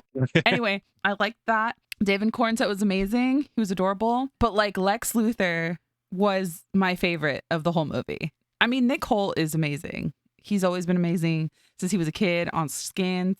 And no, actually, since before that, since I saw him in About a Boy, I've loved Nick Holt. God, I never cared about Lex Luthor as a character. I thought he was just a boring hater. But my mind's changed. My mind has changed. And it's because of Nicholas Holt and Mr. James Gunn. Appreciate it. Okay. I wrote a few things on my letterbox. I didn't have a list, but kind of how Demi felt about Fantastic Four was to a lower extent how I felt about the casting Superman, only for Lex, because I never thought he would do a bad job. Just like Demi was like, I know all these actors are good, but for these roles, I don't know. My bias is always toward the DC animated universe. I've said it 1,000 times on here. It's my favorite version. Yeah. It's the best version. And I like my Lex to be swole and so tan that he's racially ambiguous. Nicholas Holt is, I would describe, pale and frail, but Yeah. he did a fantastic job. You were as like, Lex. I was unfamiliar with your game, sir. That's the thing, is I wasn't, but I was like, you don't look like my Lex, but I know you're going to kill it. And he did. Happy for him. Yeah, I'm really glad that he got the role because I remember when the rumor came out that he was auditioning for Superman and you were down for that. And I was like, no, go back to the rumor where he's playing Lex. I don't remember being down for him being Superman because I can't imagine. I can pull up the receipts. Yeah, I would love that. Because I'm like, she got receipts, does. Okay, sorry. so like maybe I was like, I could see him being like the Boy Scout aspect of Superman. Because like as a character, definitely. But that's a little boy. No disrespect to Nicholas Holt. You're not a That big is man. a grown man that's older than all of us and taller than all of us. You know I I'm mean, not now. talking about his age, Gabby. But going from the whitest dude to the blackest dude, Mr. Terrific saying Brought that dog, man. is the most authentically black thing I've seen outside of Sinners this year. I love Eddie Gathegi so much, and I'm so happy that he's Mr. Terrific. He was my favorite part of the movie by far. But yeah, other than that, it's just a really fun movie. I'm glad that James Gunn isn't afraid to make comic book movies look like comic book movies because that's what we're here for, guys. That was my favorite thing about Superman and the Fantastic Four this year was how they were just straight out the comic book. Yeah. They were bright, too. Make it look fun. Mm-hmm. These are based on comics and kids' cartoons from when we were growing up. You don't got to make it gloomy Dark and and dark. gritty. Yeah. Cassie, any thoughts on Superman? I mean, kind of just that last point. Like, it was fun and hopeful, and there was a joy that suffused it that, well, the last time we saw Superman on the big screen, that wasn't there. You know? It should be. I don't know Superman that well, but I just feel like truth, justice, and a brighter tomorrow, better tomorrow, I don't remember which one it is. If that's the ethos, show me that. And this movie showed me that in a way that other portrayals have not as much. Also, just the interview scene, which was fucking amazing. Yo. Yeah. I like that Lois was able to call him on his shit, because sometimes you do need to be called on your shit, even if you are the most powerful being on the planet. And there's layers to this shit. And I feel like James Gunn did a very good job of just making it fun and really interesting. And the characters are really compelling. And like, I don't even fuck with it the way that other people fuck with it, but I'm into it. I'll watch the sequel. I'll watch whatever comes next. It worked. It really worked. Let's get through this list, shall we? This is the Superman I've been waiting to see on the big screen. This is a Superman I could see fighting alongside All Might. My favorite Superman movie. David Cornsett is perfect as Superman/Clark Kent. I love the week in the life structure of the movie, which is very subtle, but if you pay attention, you can tell that each day of the week is being shown to you in a certain way. Okay. Okay. Rachel Brosnahan is my favorite Lois Lane. The 12-minute interview/argument complete with full-on blocking. Thank you, James Gunn. Going hard in the paint about the Kents being the reason Superman is so good, not because of the L's and his alien genes. Your choices, Clark. Your actions. That's what makes you who you are. Nicholas Hoult giving a Shakespearean performance to yell about his envy. Yo. Because his strength illuminates how weak we all really are. So my envy is a calling. It is the sole hope for humanity because it is what has driven me to annihilating you. Damn. Bars. I feel like Nicholas Hoult, I feel like he like hung out with Kendrick Lamar or something because the hater energy, Dude, immaculate. The hate. I hate the way I that you love walk, the it. way that you talk. He was so jealous. Lex Luthor being portrayed accurately as a big petty hater. He's next up on that list. Love it. Jimmy Olsen being a ladies' man. Nice. Oh yeah, I love that. Crypto. All of the strange sci-fi elements straight out of the comics, the all-star Superman feel, the Superman robots, Mr. Terrific's fight scene oneer, Yes. being steps away from having an actual Bizarro, the press tour. The engineer, I need to know more about her. The Kents are so damn cute. Using Superman as our moral anchor for which the other characters' arcs revolve around. Superman is morally right about the Baravian Jaranpur War, and the rest of the characters' opinions tell us where they are in their arc. Lois's arc being about accepting her feelings for Clark as well as his view of the world. Lois being presented as our eye line for the universe. Lois having a life outside of Clark. Superman saves the day, but you also need Lois Lane to write the expose that publicly takes Lex out. Huh. Superman not cursing. Nice. The Fortress of Solitude. Supergirl's cameo and tease at her film. The inclusion of other heroes to make the world feel lived in. All the Clois stuff, especially the flying kiss. Hawkgirl's I'm not like Superman.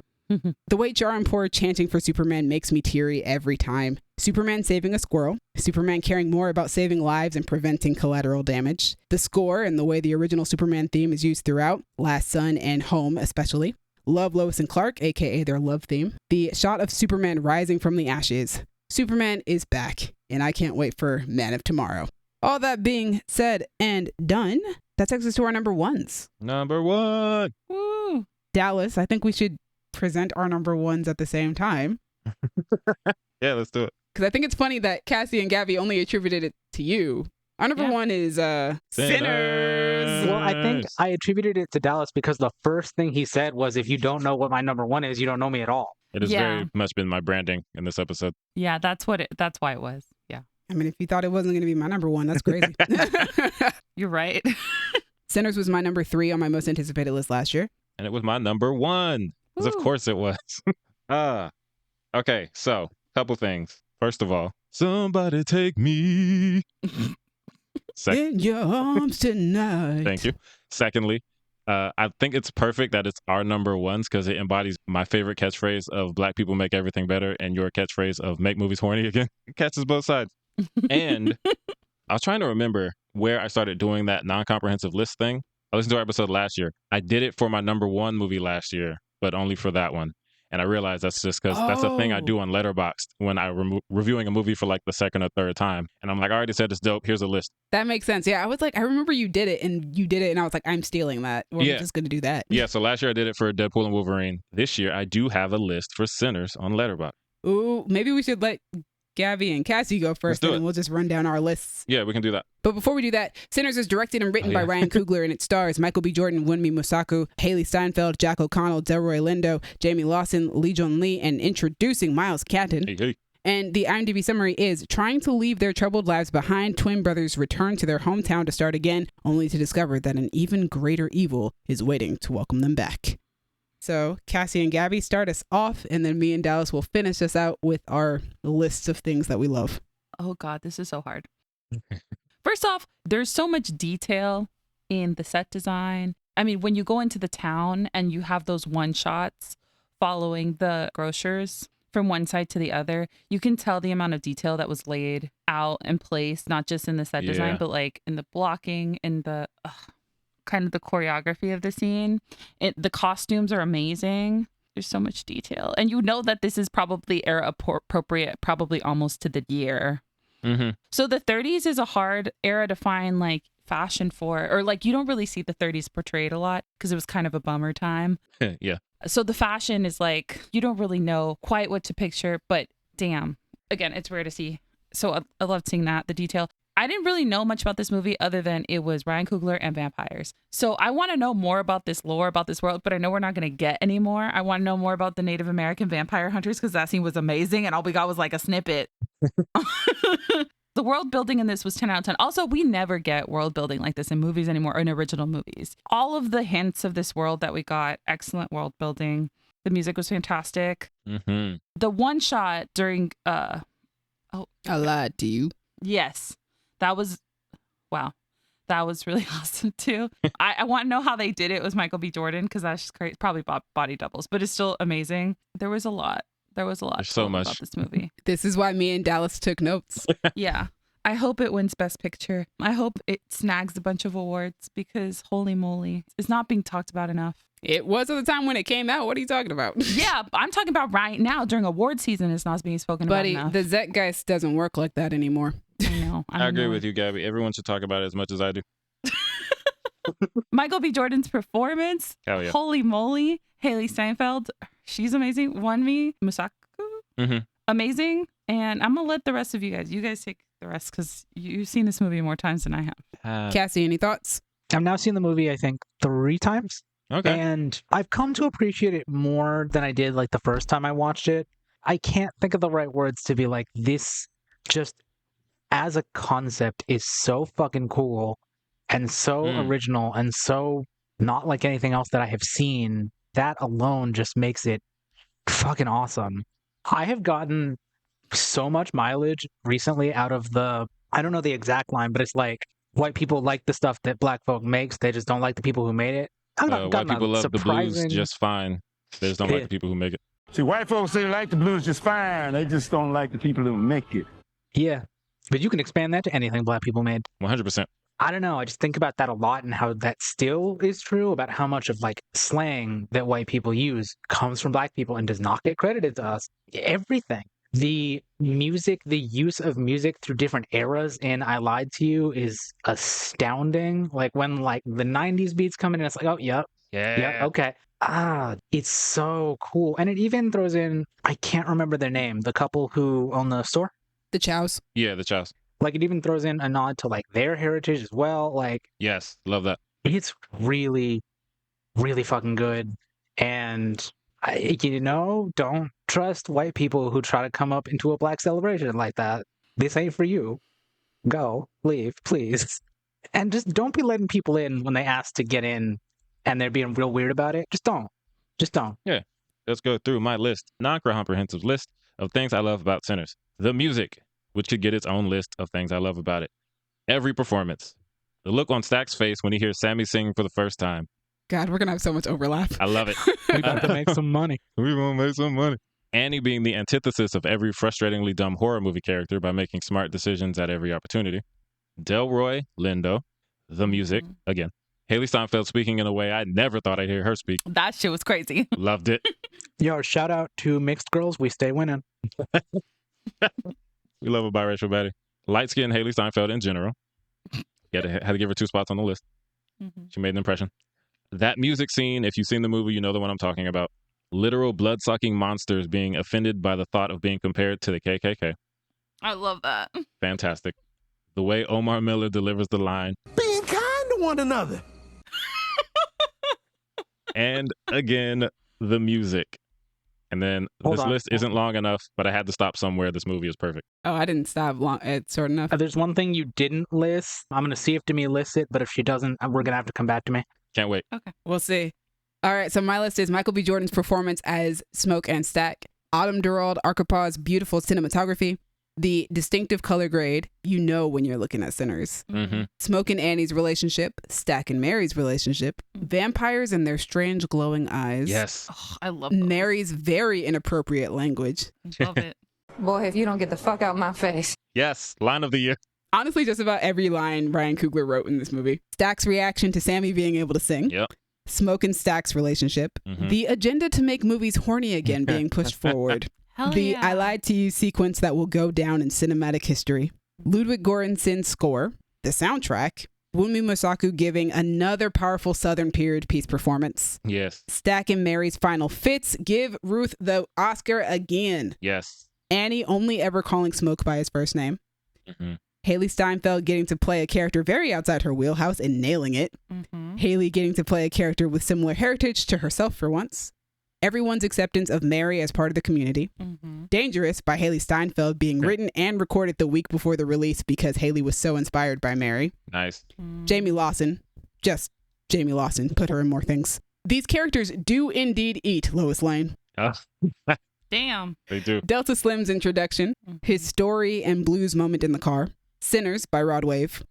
Remick hitting the step outside. Remick being a complex character by being both a victim of colonization and colonizer preying on the gift of a young black boy.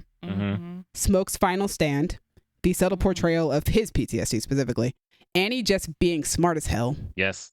The creation of community in black spaces, the invitation of other POCs into those communities, the joy and freedom of those spaces before they're destroyed by white hands, the search for community through death and destruction and shared trauma, as vampirism often entails, the power of artistic gifts and how we choose to use those gifts, spirituality versus the secular and how we come to peace with both, the formation of culture and how the past influences the present and future, the conflict of identity for mixed black people and those descended from black people in recent generations, the sense that you're actually watching Ryan Coogler's brain at work on screen. Yes. The way this film taught people about different film formats, because I'm a nerd who loves films. The different forms of freedom found in this movie. For Stack and Mary, it was vampirism. For Smoke and Annie, it was death. For Sammy, it was music. And for Just One Night, it was that juke joint. And also, never forget, vampires might be monsters, but the KKK and races like them are bigger monsters. Hell yeah. So here's the problem to me. Here's the problem.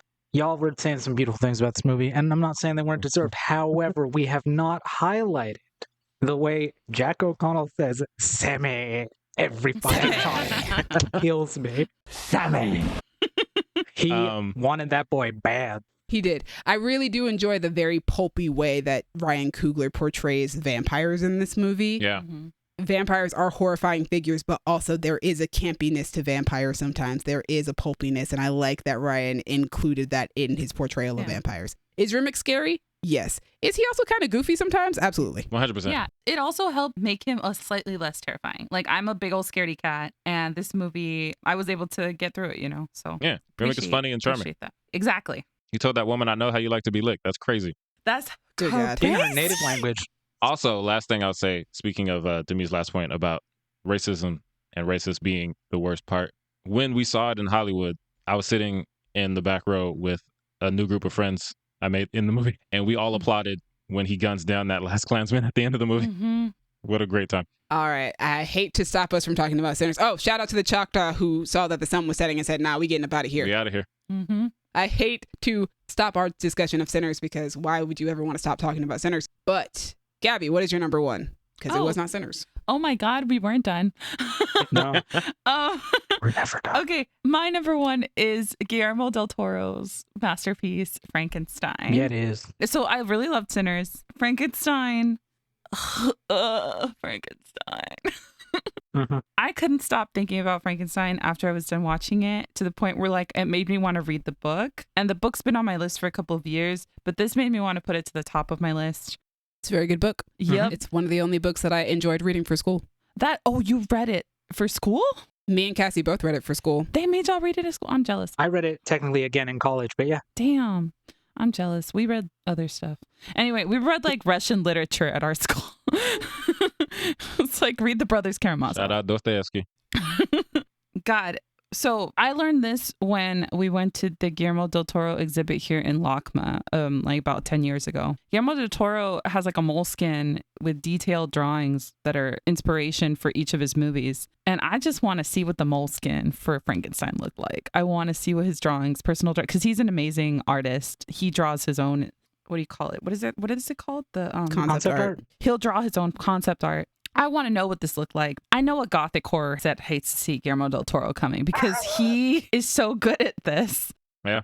The costumes, too. Oh, my God. We only really got Elizabeth, I believe her name is, the character's name, played by Mia Goth. We only saw her in like 4 dresses, but boy, were they iconic. The beetle dress with her hair done, very 1800 style. You hardly ever see women with their hair done the way they actually did it in the 1800s because it looks cuckoo bananas. It does not look right. It looks way more elegant in like a swept up bun, modern styles, than it did in like their greased up, kind of loopy, big old hairdos that they would keep for weeks at a time in the 1800s. But I love the drama of her hair in that beetle dress. Her wedding dress that looks like the Bride of Frankenstein, bandages in her arms.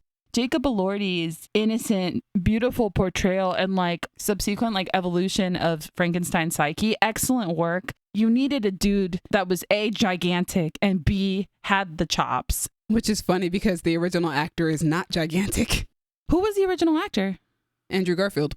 Oh, wow. interesting. Forced perspective. But I mean, Andrew Garfield could have done it too. Stilts. But Jacob Elordi. And apparently this is the closest actual Frankenstein movie, closest to the book we've ever gotten. I will have to report back because I haven't read it. Let's fucking talk about that. Listen. There have been different adaptations, and I haven't seen like stage adaptations, but if we're talking film, this is such a perfect adaptation. And I knew it was going to be from the trailer, honestly. Just the line, If you are not to award me love, then I will indulge in rage. perfectly encapsulates the entire story. Like, that whole story is just, y'all were shit to me, so I'm gonna be shit to you. And you know what? Go off. Like, you did it. It's great. It's beautiful. Deserved. Oh, God, this movie is so good. It's so fucking good. Like, there are changes to the story that I didn't love. Guillermo, why did you cut out the child murder? I feel like you should have left the child murder in. I'm sad that you didn't. But you know what? That's fine. I'll just go watch Black Phone 2. On ice. On ice. On ice. But it's such a great adaptation that really gets at the heart of, like, Victor Frankenstein is an asshole. All this could have been prevented if he wasn't an asshole to what is effectively his child. So, hey, love your children, because if you don't, they'll follow you across They'll put the you in a Arctic. home and I won't feel bad about it. No, I'm just kidding. But More I'm like also they'll not kidding. kill people you love and follow you across the Arctic to yell at you, but, you know, that's fine too. Yeah. Listen. The line, I am obscene to you, but to myself I simply am. Yes. listen, hits. the federal government wants me fucking dead right now, so that hit. That hit real good. Yep. Damn. Also, Oscar Isaac's performance, 10 out of 10. Excellent job, Boo. I believe Oscar Isaac was mostly directed in Spanish because Guillermo del Toro, as he is, you know, he's famously Mexican. Oscar Isaac That is such a good description. He always goes, well, I'm Mexican. So, and then he explains. And I'm like, honestly, yes. And he said he had a lot of joy directing his actor, you know, in Spanish. He doesn't really get that opportunity often. I think the last time he was really able to do that was like Pan's Labyrinth. Mm-hmm. He said that, like, because there's some short form, there's some cultural connections there. Oscar Isaac is Guatemalan and Cuban. Guillermo del Toro would tell him, like, give me the, like, Maria Catalina. And he would know what that meant, right? He would know, like, okay, I have to do this turn very dramatically, kind of telenovela style. And when I heard that and then subsequently watched the movie, I was like, oh, I can see where it happens. I can see where it takes place. Excellent performance. This is also a movie that I want to get more recognition. I hear a little bit more buzz about Frankenstein, but I want to hear more buzz about Sinners. Academy loves Guillermo, so he's probably going to get his flowers. Also, shout out to Guillermo del Toro for being a protector of the art of film. See, he stands up. He's loud. I love it. Cassie, do you want anything else to say? One thing I will say that is not directly related to this movie, but there's a documentary called Sangre del Toro that came out this year. It's just Guillermo del Toro, just like talking about his life and talking about his movies. And it's delightful. Ooh. It's on Netflix. You should watch it. It's just really, really fun. And I will listen to that man talk anytime. All right, Cassie, close us out. What is your number one? Let's talk about it. All right, Dallas, let's do Hell this. yeah. My number one is The Long Walk because Yeah, I it is. needed to be sad. Yeah, you did. I didn't know I needed to be sad, but I needed to be sad. The Long Walk is directed by Francis Lawrence, based on a novel by Stephen King, starring Cooper Hoffman, David Johnson, Garrett Waring, Toot Nyot, I'm not sure if I'm saying that correctly at all, Charlie Plummer, Ben Wang, Jordan Gonzalez, Roman Griffin Davis, Josh Hamilton, Judy Greer, and Mark Hamill. It's about some boys walking. They be walking all movie. Until they're not. Walking and dying. That's all they be doing, and it's compelling as shit. Surprisingly compelling given the premise. Yeah. Ooh. This was definitely one of those I walked out of the theater like, I don't know that I'm going to see this movie again, but I'm so glad I saw it. Yeah. It Ooh, wasn't quite, I could emotions. never watch this again, but it's up there. It's close. I think I would probably watch it again. Like now, I've had some distance, but the whole movie, I was just like, oh, I am so sad. This is a bleak time. It is. It's weird how sad and bleak it is, but still weirdly uplifting seeing this friendship form and like this bond. Yeah. That's the thing is like the premise is super depressing and you know it's going to be. And it doesn't take very long to get sad. Right. They start offing kids pretty immediately, but there's so much hope threaded throughout it. Hope and a good amount of righteous anger that pervades it that I feel like keeps it going. So it's not just be depressed all the time. Yeah. We understand Ray's motivation once we find it. And it's like, I see why you're trying so hard for this. Aside from, hey, I don't want to die. We get that contrasted with David Johnson's character and just how positive and delightful he seems to be about everything. And it's just like, we all need a friend like Pete McFreeze because he is the best guy in the world. And the performances are both so good. And even the more supporting characters, like Ben. Ben Wang, that haunts me. I will never get that out of my head. That's like I did it all wrong. I was dying. Felt like I was dying. And the movie is just a repeated sequence of, yo, we're going to make you like these characters and we're going to make you really feel for this bond. And then we're going to take it away. And you know we're going to take it away. You know what you're here for. But even though you know that, it's still going to hit you in a way you're not ready for. Yep. I don't know why I signed. It's kind of like The Long Walk. I don't know why I signed up for this. Yeah. I signed up for pain. But it's so good. And what did we get at the end of it? We didn't even get to make a wish or whatever. We just got sad. We didn't get a magic Mark Hamill wish. We just got to say, oh, it was a really good movie. I'm sad. Even Mark Hamill talking about sex all the time. There was too much testicle talk in that movie. We got to tone it down. You got to have the sack, cousin. No, I don't. I'm trying to get rid of mine. That's actually a key component of my life, but okay. But he was great. Judy Greer, fantastic. She's in like two scenes, maybe three. And every time I'm just like, man. Fucking bodies those scenes, though. Bodies them. The scene where he's like, I'm sorry, Mom. Oh. Yeah, and his feet are all fucked. The trauma. I feel like I don't really read Stephen King, but this is one where it's like the premise is so simple that it's easy to understand how horrible it is, but then you actually still see it happening and it's like, oh, this is just as bad as it purported to be. It's just as bad. David Johnson is so good in this. I think his performance is a big part of the reason why I'm even able to make it through the movie, because he's just, like I talked about, he has this positivity to him that defies all odds, because you learn more about him and you're just like, why are you so optimistic? It's not even that kind of annoying, overly optimistic, like, yo, we're going through a lot right now. Can you chill on that? I know you're like, hey, everything's going to be okay, but it's not. Shut up. It's like you really want to listen to him and the way he does it. And I think a big part of that is David Johnson's performance. He is so good at playing nice boys. Between this and Romulus, he has the best typecast in the world if he keeps this up as just being the best guy. I would love to be typecast. He's the opposite of Josh Brolin this year. You need a nice guy? David Johnson. Well, give it a few years, maybe he'll turn around and be like, you know what? I do have some stuff I got to get out. Maybe. It's so good. And I don't even want to say Francis Lawrence, I wasn't familiar with your game, because I've seen Francis Lawrence movies and I like them, but this was the one that made me like, oh. I mean, to be fair, Francis Lawrence was in his bag. You need a bunch of kids to die? Oh, yeah. I got you. A group of teenagers hate to see Francis Lawrence coming. So they're not going to make it out. It's funny because we talked about the list. I think I might have to put Francis Lawrence on the list just because why do you like killing kids so much? That's why so much of your career revolves around killing kids? Hold on. He doesn't only do that. He's also really good at making R&B and pop music videos. You're right. He got that body, man. He signed up for 5 Hunger Games movies and The Long Walk. He enjoys this. Yeah, Francis Lawrence, stop killing kids. You're good at it, but stop. At what cost? At what cost? A successful movie career, apparently. Definitely. That's it, guys. We did it. We made it through our top 10 favorite movies of 2025. Woo! Hell yeah. We did it. It was a long one. We like movies a lot, and we be talking about them. We like to yap to our friends. But thank you, audience, for listening to us yap to our friends. We appreciate y'all. I don't know if y'all why we do it, but it's part of it. Thank you, Crown Digital, Brandon and Io for putting us on Spotify and Apple Podcasts. As always, thank you to Demi for editing, putting us on YouTube, and having a horror movie as your number one movie.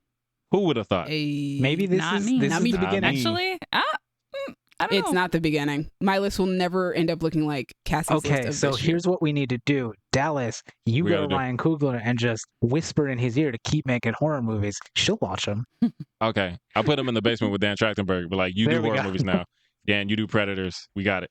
We'd be like, I miss my children. They can visit. Oh, my Also, I God. will say, I know this isn't going to happen for Demi because she's really not about that spooky life, but Cassie having a horror movie as her number one was the like biggest step to yanking her out of that horror movie That fan was closet. the linchpin.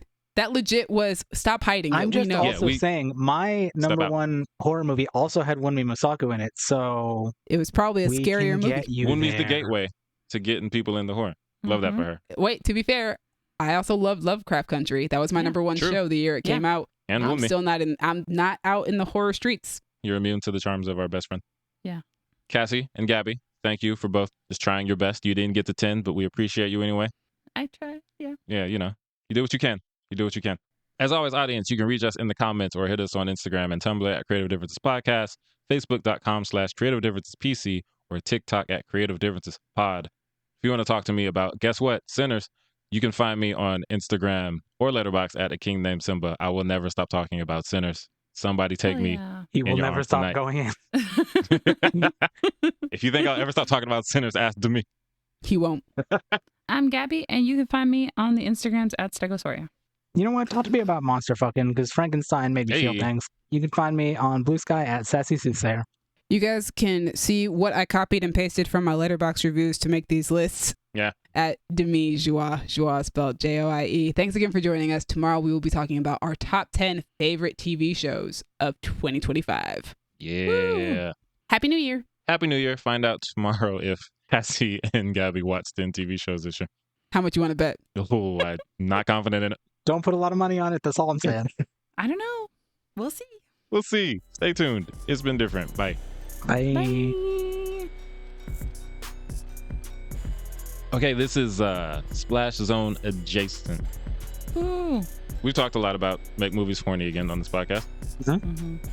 What is, doesn't have to be your favorite, but like one of your favorite examples of a movie that makes movies horny again? Mine is obviously Sinners, so we can move right Oh, past for that. this year? No, just any movie.